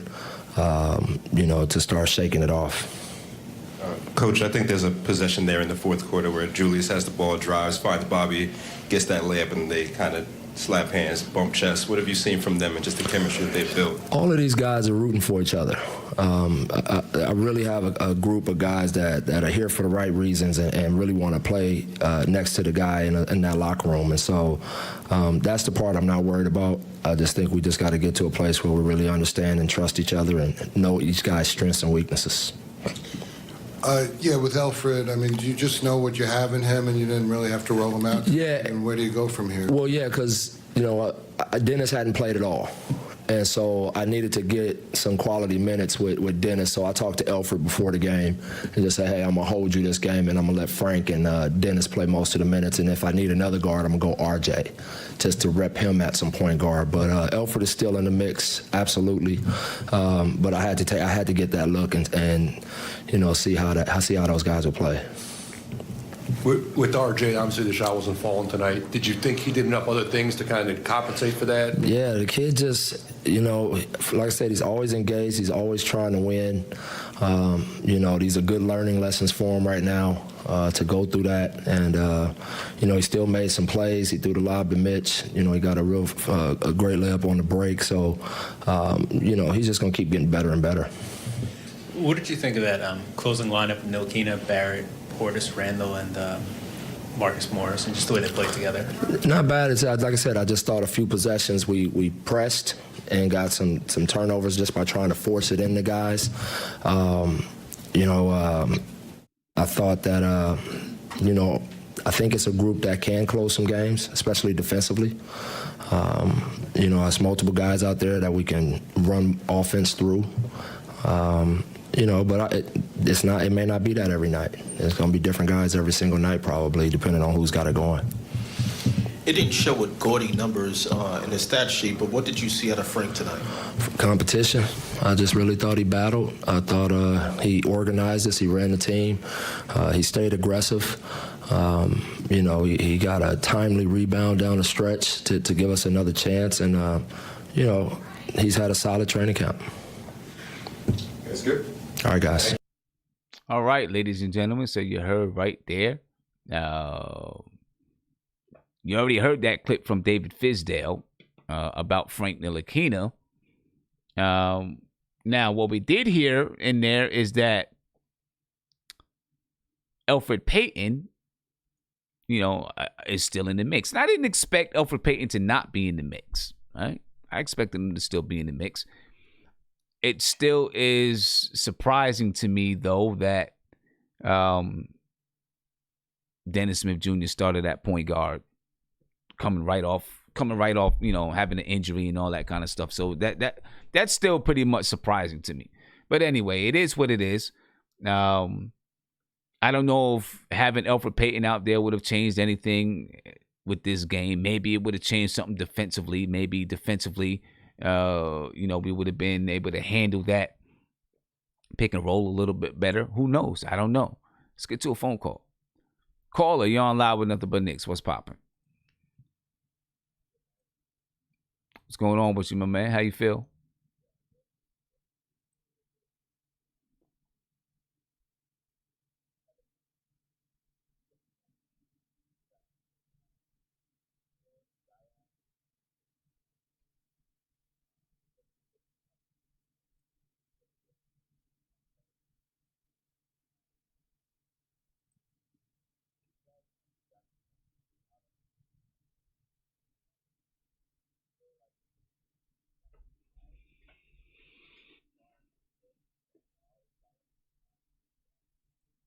Mm-hmm.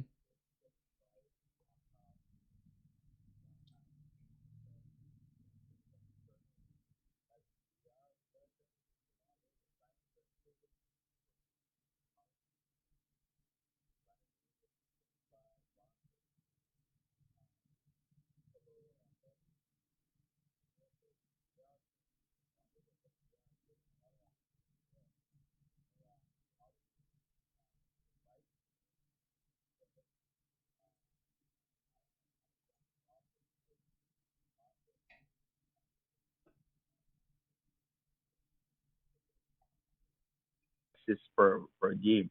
So they are definitely looking to pass and get that 3-point shot.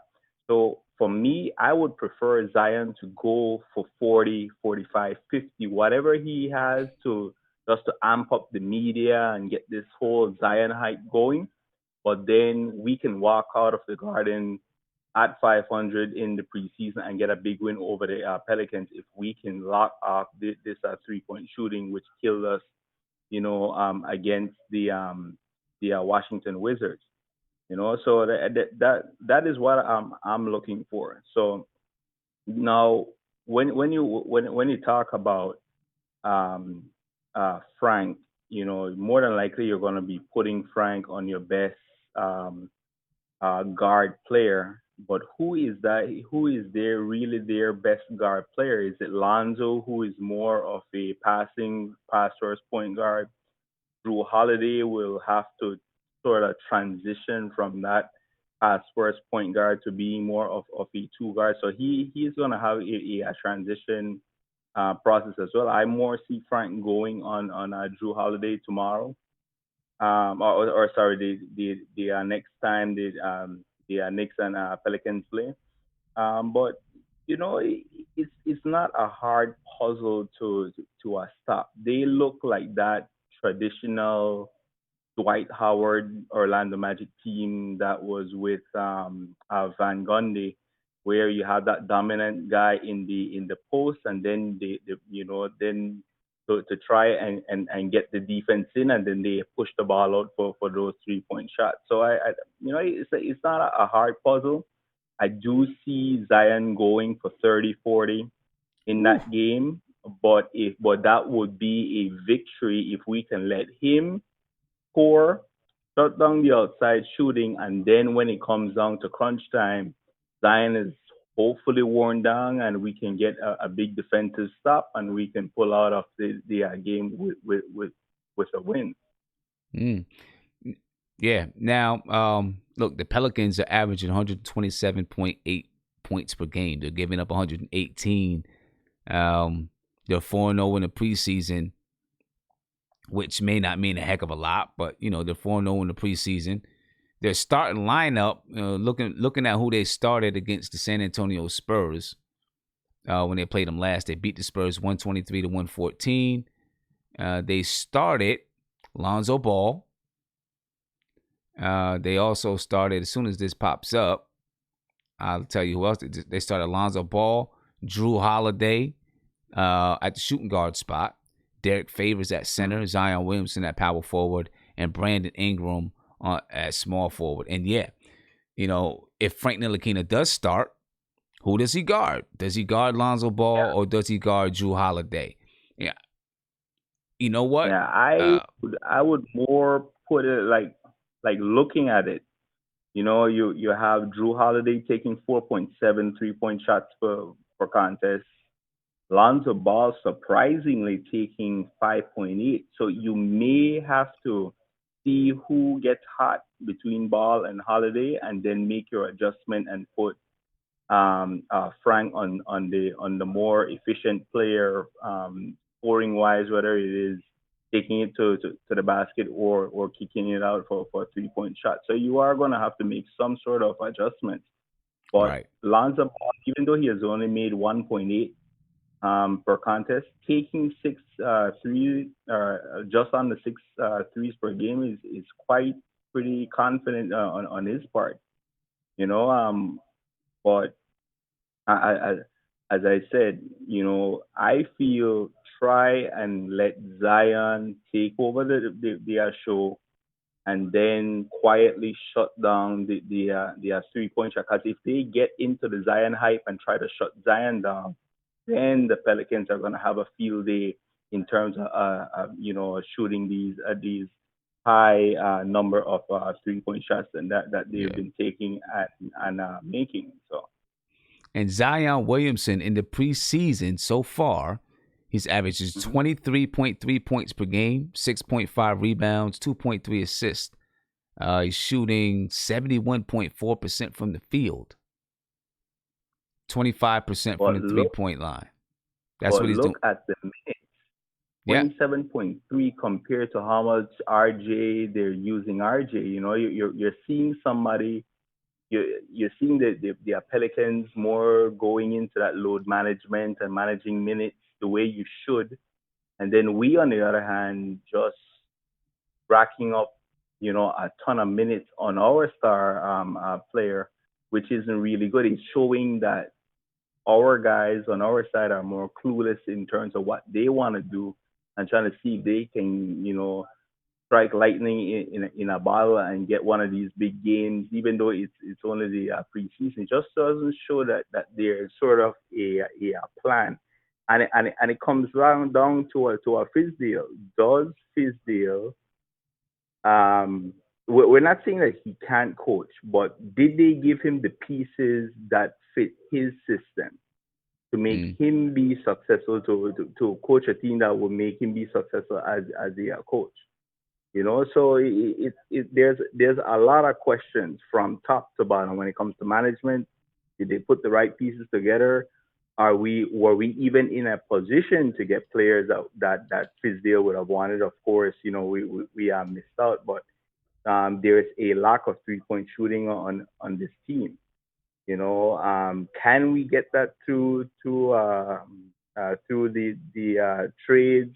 Hopefully somebody gets waived. Maybe we can find a shooter in the G League that we can bring up on a 10-day contract. We're gonna have to scout well, manage well, and coach well to see if we can sneak into the players. Because I feel we have the talent, but right now the pieces just isn't fitting right now. So yeah, definitely, man. I appreciate it, man. I appreciate the call. And we'll see if David Fizdale is going to be able to work these guys and get them into shape. You know what I'm saying? Yeah. All right. Appreciate the call, bro. And DSJ, man, he got to do better. All right. Good night, bro. All right, man. Have a good one. Have a good one. And speaking of Dennis Smith Jr., let's see if we can get the full interview from Dennis Smith Jr. Maybe we can get that up and going. You know what I mean? But, a lot of stuff to work through, ladies and gentlemen. Dennis Smith Jr. coming up right now. We're going to listen to his full interview. So let's get this thing going, man. Guys in the chat, I ain't forget about you. I'm coming back. Dennis, team. You good? Okay. Dennis, team fought their way back into this one with defense. I mean, that 11-2 run in the fourth quarter there started with the defense. What did you see from that perspective? Just energy and effort. We came out, we competed. Like you said, we got it back with defense. We had some open looks. We didn't capitalize on them, but we got a bunch of shots in a row. And that's our identity. The shot's going to come. It's still early in the year. It's preseason. So the shots are going to come, but we just got to keep guarding like that every game. And for you, I know you've been excited to get back on the floor. You get to play with these guys with a whistle, like you said, for the first time. I mean, how did it feel just to be back out there? It was tough to get a rhythm. It's tough to get a rhythm. I had 2 early fouls. Just trying to get my wind back right now. Get my wind all the way up and get my rhythm back. Yeah, and with that being said, you still have another preseason to kind of knock off that rust that, of course, you would expect to be there. What do you want to take advantage of, with one more preseason game before these games count? Just getting shots up. That's really it, just getting shots up. So I won't be hesitant. Like I said, it's my first time on the whistle in a long time, so finding my rhythm. But let's just keep going out there and competing. Everything else will follow. Well, it didn't help Smith Jr. He picked up 2 fouls in like the first 2.5 minutes. Yeah, Dennis Smith Jr. But hopefully he's healthy. He's dealing with a little bit of a back twinge.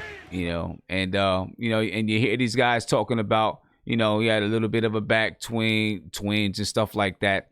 We'll see if Dennis Smith Jr. is going to be able to get back into the game shape. We're going to see if Dennis Smith Jr. is going to be able to just go ahead and come get it. You know what I'm saying? Now, are they going to start Dennis Smith Jr.? We'll find out. I don't know. You know what I'm saying? I'm thinking right now that they are going to start Dennis Smith Jr. in the next game. I feel like they're going to start Dennis Smith Jr. in the next game. And you've seen Wally Zerbiak and Alan Hahn on the screen. Obviously, I can't show those guys and show those guys talking. I can't do that. I wish that I could, you know what I'm saying? But I can't. I can't show the highlights and the interviews, but I can't show that. I'm saying I can't show that. You know what I'm saying? So when you seen them guys talking and you heard my voice, I hope you didn't get confused. You know what I'm saying? We'll see if Dennis Smith Jr. is going to be the starter come Friday against the Pelicans. To be honest with you, I would like to see Frank start, but I feel like David Fizdale is probably going to start Dennis Smith Jr. because I think that's the guy he wants to. I think that's the guy he maybe wants to go with. We're going to see how that goes. All right. I want to get back to the video chat, man. We're almost down to the end of the show. I want to get back to the video chat because I want to talk about this Pelicans game. You know what I mean? And see what we're going to do against the Pelicans. Who's going to guard who? Right? How are we going to, how are we going to play the Pelicans? What are we going to do with Zion? Because that's this game that's coming up this Friday. Right? Let's talk about that. Let me get to my man, Nate. Go ahead, Nate. Hey, man. So we just talk about matchups. Yeah. Just what are we gonna do? What are we gonna do against the Pelicans? Right. So first of all, let's talk about the starting lineup. Who's gonna start? I'm thinking it might be the same starting lineup. He's probably gonna go with it twice. That's what I'm thinking. I think Frank's gonna start. I think that he's earned himself a starting position in the last game because, like you mentioned, Peyton got 2, DSJ got 1. I think Frank deserves a start at least, just by the defense he played in that fourth quarter. And plus, you're going to be dealing with bigger guards like Drew Holiday and Lonzo Ball. You're going to need Frank's length out there to disrupt them. But if I'm Fizdale, I am going to put Morris on Zion because Morris is very tough. He's very crafty as far as when he plays defense. And I think he could rile up Zion early on and frustrate him because Morris is not, a young guy. He's a vet. He's been in the battles. He's seen players throughout his career. I think that Fizdale should have him on Zion because I think that it's going to make it difficult for Zion because Morris is taller too. And he's just a big guy. Okay. I don't think you want to put Julius Randle in that position because you don't want to get him in foul trouble. If he has trouble guarding Zion, I think Morris his length would definitely frustrate Zion because he's not that tall. He's faster, but he's not that tall. And I think Morris could use his strength and his awareness as an advantage. All right. We'll see. I don't know if you heard it earlier. You probably did. Zion Williamson is averaging just about 24 points per game. Yeah, I'm saying shooting 71% from the field is ridiculous. Yeah, but I mean, a guy like Morris, I think, would take that challenge on. Because, I mean, if you put him against Randall, and I don't know. I think right now Morris's defense is probably better than Randall's right now. I mean, it makes sense. And Zion Williamson is 6'7", 6'8". Morris the same height. So, yeah, it matches up. It matches up well. Plus, it would just be like a welcome to the NBA kind of situation where, he won't let Zion go off and dunk all over the place. I think he'll foul him hard or he'll rough him up, which is what you want from Morris because he's that kind of enforcer that you need on the team. Yeah. Not to let somebody just get off and go score 20, 30 points. You know what I'm saying? Okay. Yeah. Listen, it's definitely going to be electric in the Garden. And, there's going to be a lot of stuff surrounding Zion and RJ Barrett, just the same way it was with Summer League. I don't want to see Zion get off and go crazy on us. No, but I also don't want to see RJ Barrett jacking up shots just to match Zion's. If Zion does start balling out, I want RJ Barrett to play within the offense. I hear you. Or whatever offense that we have. But yeah, exactly. I hear you.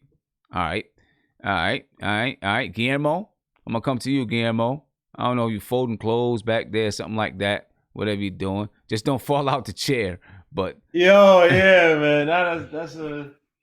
Nothing but Nick classic, man. But, I'm going to get. Hold up, just remind me. That was that on this stream or the previous stream? I'm not telling you nothing, Sim. You gotta find it yourself. You better find it yourself, man. Because the previous stream was like 3 hours. I don't want to go through 3 hours. Was it the previous stream or this stream? Don't worry about it. It never happened, man. I'm gonna find it and I'm putting it out there. Watch. Hey, you do what you gotta do, man. Hey, chat. Hey, chat. For anyone who's new. Hey, chat. Let's get back to Knicks stuff, man. Hey, look. For everyone Why we that just doing this? joined us in the It's not chat, important. all 428 people that's in the chat right now, all right, I want you guys to know that this guy on a live stream with 400 people watching fell out of his chair. I thought he just went to pick something up. He fell out of his chair. I don't know how he did it. I don't know how he did it. He fell out of his chair. Oh no. Guys, Sim is a hater, man. But I'm finding that clip. I don't remember where it was, but I'm finding you're not it. finding it. Can you get to your Nick clip. question, please? Let's get to things that are more important in life. That's important in life, though. That's important. You know what I'm saying? I don't know if it's the I don't know if it's the strained calf. I don't know. No, it was. I don't know what my seat just. I don't know. I don't even. It was so slow and deliberate. I don't know how I felt. It was just. It's the weirdest. All right. We're talking about the Pelicans game on Friday. What are we gonna do? They're averaging 128 points per game. Well, what I've seen from the Pelicans, right? Zion, and he's proven part of my expectations wrong. Where his dribbling down low in the post has been fairly solid. Now they got him. I don't know if Ingram's playing yet. But I know Lonzo's playing. Lonzo's supposed to have this new jump shot. I saw him brick a shot off it. But you're going to try to get to Lonzo, feed it to him in the post, feed it to him on the fast breaks. Now, with Lonzo, I think the double teams will be effective. You got to force those guys to shoot. You got to force those guys to shoot. So you got to see more. I don't know. We were talking about this in the chat, Sim, and when Frank was doing what he did on Trae Young in the fourth quarter, I don't know if that was more so Frank or I don't know if that was more so Fizdale.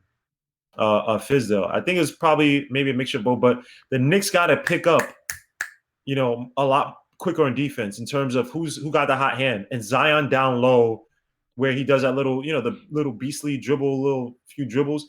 For some reason that's working in the NBA so far. So you got to quell that. You got to stop that. For some reason. Double team him, force him to pass out. It's just funny that you said for some reason it's working. Like. No, because when you look at his game, it's like, bro, I've seen guys in college who they've dominated. Even guys bigger than them, they dominate with the low post game, dribble moves. And once they get in the NBA, it just doesn't translate because they're playing against guys who are bigger, and it's just not as pretty. You know what I mean? But for some reason, so far, it's work. I've seen this guy do an up and under with his left. Like he did a dribble thing and did like an ugly up and it went in. And I'm like, I don't know, man. It just doesn't make sense. This guy's 6'6", Sim. 6'6". So, I know. I mean, I don't know, but for right now, maybe he just has it, shooting. man. Maybe he just has it. I said I'd be convinced for regular season. Man. I gotta be convinced for a few seasons, man. I can't crown him yet, and I'm not hating. Look, I want all these guys to do well. So if he does well, God bless him. That's beautiful, man. It's always fun to have new superstars. But for the Knicks, you got to force them to shoot, man. This is a team. I don't know who exactly. Drew Holiday is solid point guard. He's probably not going to play heavy minutes. So it's mostly going to be Lonzo. And you can do with Lonzo. You can rattle him. Be physical with him, right? You know what I mean? Like, he's a guy who needs to work in space and get the ball out to guys, on the fast break, blah, blah, blah. Lonzo, a lot of his technical game in the half court is non-existent. So, just abuse him and then basically double team on what's the name? On Zion. Force him to pass out. Don't let him get comfortable in the post. Don't let him get comfortable at the foul line where you can do a little dribble drive and body guys. Nah, be aggressive with this team. But it also has to be smart defense. You know what I mean? Like, it just can't be Frank. It just can't be Mitch. Because Mitch tries really hard. Frank tries hard and is smart, right? It has to be a coordinated effort. On the pick and roll defense, we gotta be like a sleeve, man. You cannot let the guy get around the pick and then have free range to do whatever he wants, man. If put like this, if it's Lonzo and and he's not hitting shots because he's not a good shooter anyway, but that night he's not hot from the shot, then you can give him space. You can let him live a little bit, try to cheat off and maybe defend, that guy and let them reset their offense. It has to be smart defense. Know who you're playing. So, yeah, that's it, man. I just smarter from these Knicks, man. I want to also see Trier. I want to see Trier play too, man. Like I got to see these other guys play. So I want to see Trier. What Trier can do in defense, because if Trier could come off the bench, and I'm not saying that's what his thing is for the rest of his career, but if Trier could come off the bench, score, and then give you top-notch defense, hey, you got a gem in him, man. So Nah, I I feel want to you. see some minutes. Listen. I hope we do get a chance to see some more Tribb, man. We'll see what's gonna happen. I just hope that we can come out and play some defense. I mean, I guess we played decent. The Knicks seem to think they played decent defense. I guess we played decent defense. I want to see some better transition defense. I don't know what Fizdale needs to do to get these guys playing better transition defense, but I got to see some better transition defense, right? But I'm afraid that the Pelicans going to come out and drop 140 on us, really. They're giving up 118 points per game. I don't see us scoring 118 points. Yeah, I don't know about that, man. The Pelicans just last played the Spurs, 123, 114, and look, they have. I mean, Derek Favors, whatever. Brendan Ingram, Zion Williamson had 22. Lonzo Ball had 12. Drew Holiday had 16. Nickeil Alexander-Walker, I don't know who that is, had 13. And then they had, Nico Melli, Frank Jackson, who's a solid point guard from last year, or shooting guard. I can't remember what he was. I just remember his face in some of his game. I mean, they have solid players, but is this a team that should kill you, that should run you out the gym? I mean, 22 points, 31 minutes, 10 rebounds, 1 assist by Zion Williamson. That's their bread and butter. So if you stop that, yeah, I mean they don't listen. really... It's a lot easier said than done. They're obviously doing something. I'm They're not obviously saying it's doing easy. something. I'm not saying it's easy. You know what I'm saying? And they must have something. Just maybe they have some kind of good chemistry going on the offensive side. Now they are giving up a lot of points too. You know what I'm saying? Yeah. The thing is, they might be giving up a lot of points, but I don't know if we can score those amount of points. We'll see. We're going to see what they do, man. Let me see. I'm going to get around to you guys. I want to get your take on this Pelicans game. All right. And what's your take? What's your take on the Pelicans game? I think we'll come out. I think we're better than what we look like last couple of games.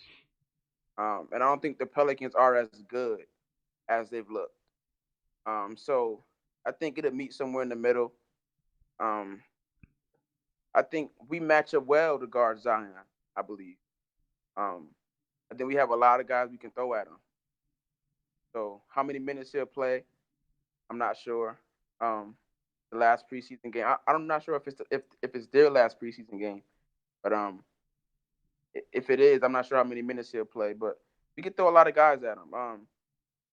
I know we've been critical of the defense, but other than the previous game before this one, I mean, if we can hold teams to 100 points a game, we'll be top 10 defense in the league. Not saying we will, but Well, that's I mean, good nowadays. That's true. The thing I'll say about that is that Atlanta was only averaging 94 coming into the game.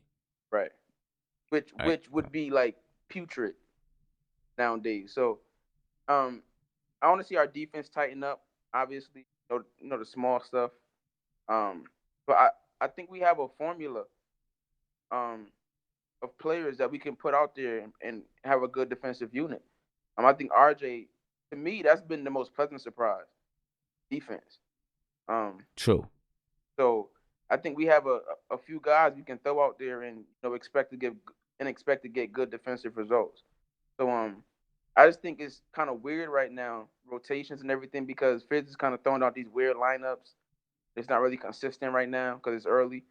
So I think once we tighten the lineups down, get them more consistent, I think our defense will get better. Because I just think we have too many defensively capable guys for our defense to be bad.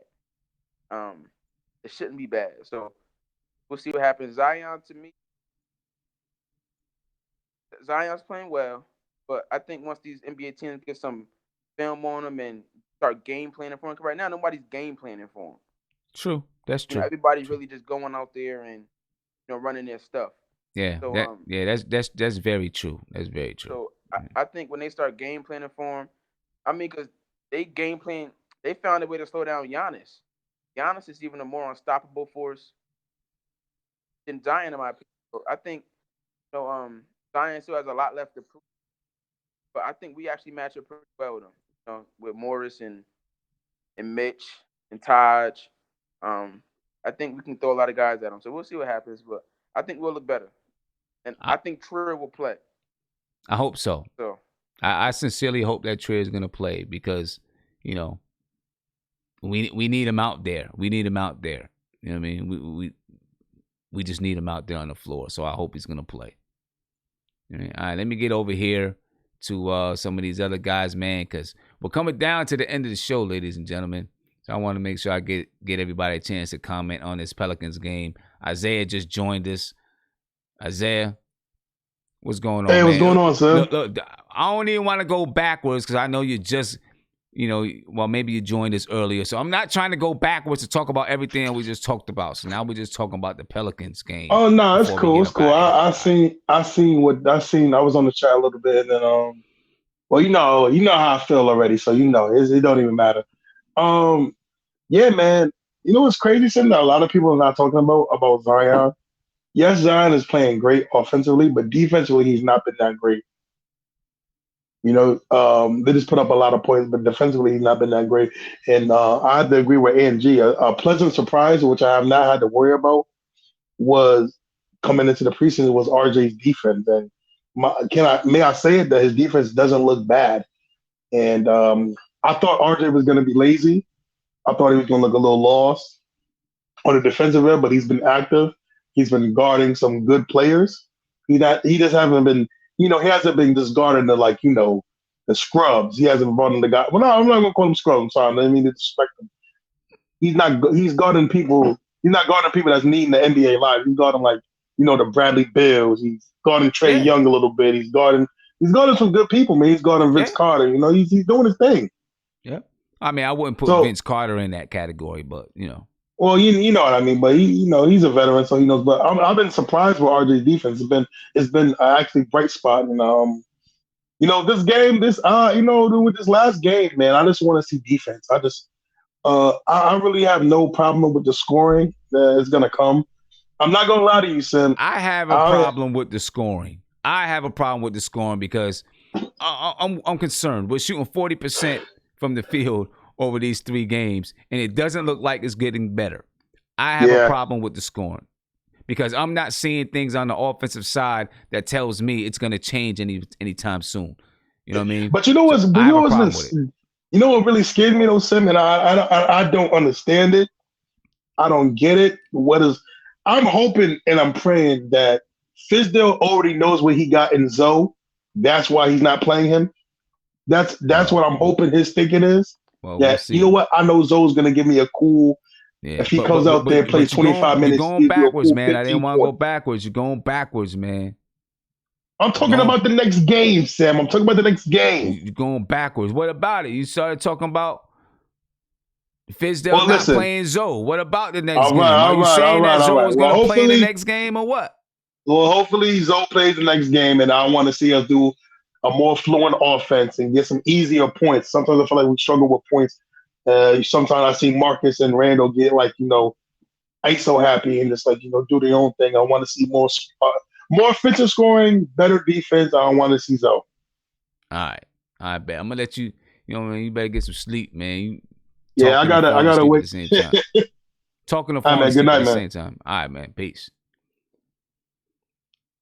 All right, let me see who we got here. Nate, I think I already talked to you about it. Andrew, real quick. Yeah, what's Pelicans. up, brother? Talk to me about the Pelicans real quick.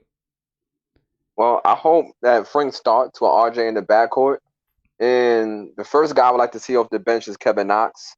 That's why I hope that happens the next game. And I hope we figure out how to way to deal with, Zion, like everyone was stating. And I just hope the Knicks play a real good competitive game. And that's about it. Nothing much. Everyone basically already, said their piece and stuff like that. So I'm just hoping that the Knicks start RJ and Frank in the backcourt and they give Knox and maybe Trier some more time. That's all. Yeah, Knox. You know what? Yeah. I really do hope that they put Trier out there. You know what I'm saying? And Iggy too. Now, all right. With it being, do you think the Knicks with this being the last preseason game? Do you think that? Yeah. They're trying to go out and, okay, we're going to do a dress rehearsal. We're going to do a dress rehearsal for the season. Or is it just, that they're still experimenting? Or does he have enough in place to do a dress rehearsal? But I think it's going to be it's probably going to take the Knicks a good 20 games into the season for him to see what he has, because it's a small, simple size. You know what I mean? It's a really small, simple size for guys, like, you know, who he's going to start, you know, what matchups or what lineups he want to go with, because, you know, you have you know, if you put an all defense lineup out there, do they struggle offensively? And I'm not too sure. Like, I think it's going to take a while. You know, I think it's going to take this lineup stuff is going to definitely take a while, man, because you have 3-point guards, you have like 3 or 4 guys who can play shooting guard. You know, should he start Knox or bring him off the bench? You know, he has a lot of things to decide. So, true. I mean, hopefully, you know, he figures it out fast. Yeah, well, we're gonna see, man. All right, man. Well, I appreciate it, Andrew. You guys go to YouTube and type in Andrew TV, man. Check out Andrew as he does his breakdown on the Knicks too, man. So make sure you go check that out. Yeah, thanks, All Sam. right. You know, thanks for having me on your show. No doubt, man. Appreciate you. Thank you, brother. Peace. Peace. All right. Rob the Nick, I'm coming to you. Then I'm going to come to Andy. I seen Andy just jumped in. I'm coming to Andy, get his last words real quick. So give me your last words, Rob. Okay, I think that we're going to probably beat them by 8 to 10, because that's a game that Barrett wants. That's a game that Barrett wants. He wants that game. So I really think that everybody going to come out and they're going to play. Now, I don't know what Fizdale is like really doing right now, but I'm going to still put my trust in him. I got to leave it right there. You know, we got my man Trier on the sidelines, but I already know what Trier gave us last year, so that really can't be disrespected. But my boy City for real and his mans in them, he either had to come in this chat. I wanted to have a little something to say to him. But on the game coming in on Friday, you know, it's gonna be a good game. We're gonna play, and I think we're gonna win. It ain't gonna be no 140. Fizdale will have to go. Fizdale won't play what we think he's gonna do. 1-4. Anything in between 1 and 4 is what he let happens. Even though my man Trier got sacrificed, but we all know what he did. So I'm confident that we have a player. We have a player that just didn't play. So it's like, okay, you didn't play, but I know what you give me. Okay. And I think what we gotta watch out with Zion is this here. He's operating. Look, everybody thinks that his scoring is what gets him open. What they really, really need to realize is his passing and where he gets the ball at. If he gets that ball on either side of the elbow, that's red zone. Yeah. I don't care if you're 7 foot. He's coming in there with a handle. He's going to put the ball behind his back. He's going to lean, and he's going to get the foul, and he's going to score the ball. They bounce off him like pinballs. Yeah. All right. And that's serious. But I think we're going to get the win on Friday. And we're going to be good. But Sims, I tried to give you the information for the I got it. He sent me. I got in touch with him, so we good. Yeah, me and him talked, and I told him where to find you. Yeah. Because I just ain't know. Look, I'm 54. I don't know all about. I know my email, my kid's email, but I told him, and then he got it to you. Yeah, he got it to me. So we good. Okay, hey, Rob, I appreciate it, man. I'm gonna let you go. All right, no doubt. All right, peace. Hey, ladies and gentlemen, I do want to say this before everybody gets out of here. I want you guys to know this. Tomorrow morning at 10 a.m., all right, pay attention to me now. Tomorrow morning at 10 a.m., I'm going to be on with the entertainer. Here is the link. All right, so I just put the link in the chat. It's going to be me and the entertainer, the Chris and Sim Morning Sports Talk. And we're going to be doing this once or twice a week. and it's going to cover all sports. All right, so join us tomorrow morning. I just put the link in the chat. All right, it's a live call-in show. We're going to be talking about topics from around the league. Not around the league, from around the world of sports.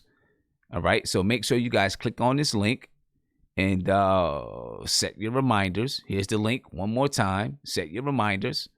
All right, and join us tomorrow morning, man. Tomorrow morning, 10 a.m. Make sure you join us. Why such an early time? Because we're trying to do a morning show. We're doing a morning show. That's why it's an early time. We're doing a morning show.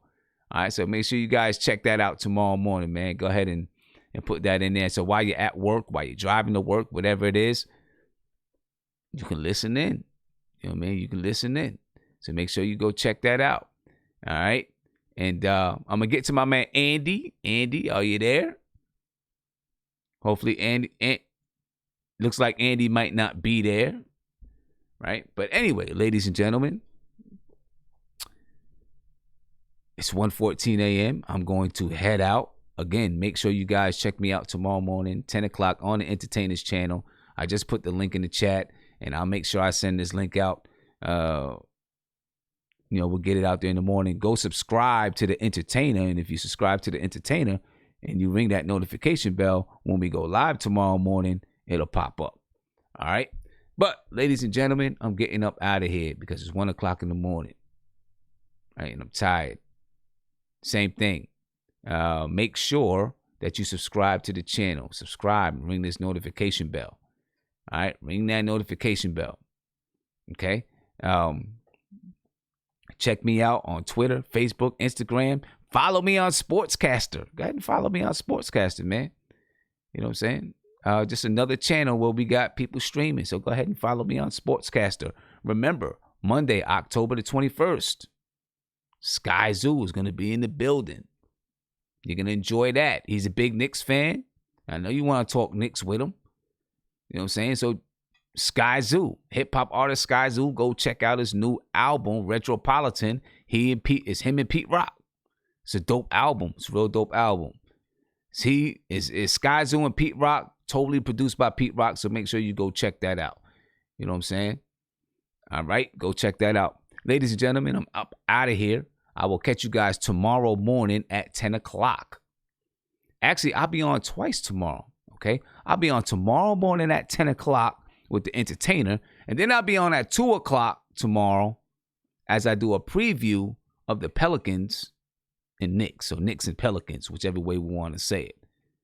All right, so make sure that you join me for both of them, ladies and gentlemen. I just put the Entertainers. I just put the link for the video for the Entertainer in there one more time. All right, so I'll be on tomorrow at 10 a.m. with the Entertainer. The link is right there, and then 2 o'clock we'll do a preview of the Knicks and the Pelicans. All right, so ladies and gentlemen, have yourself a good night. Make sure you get to work on time tomorrow because I know it's late. You know what I'm saying? And be peaceful, ladies and gentlemen. I'm out.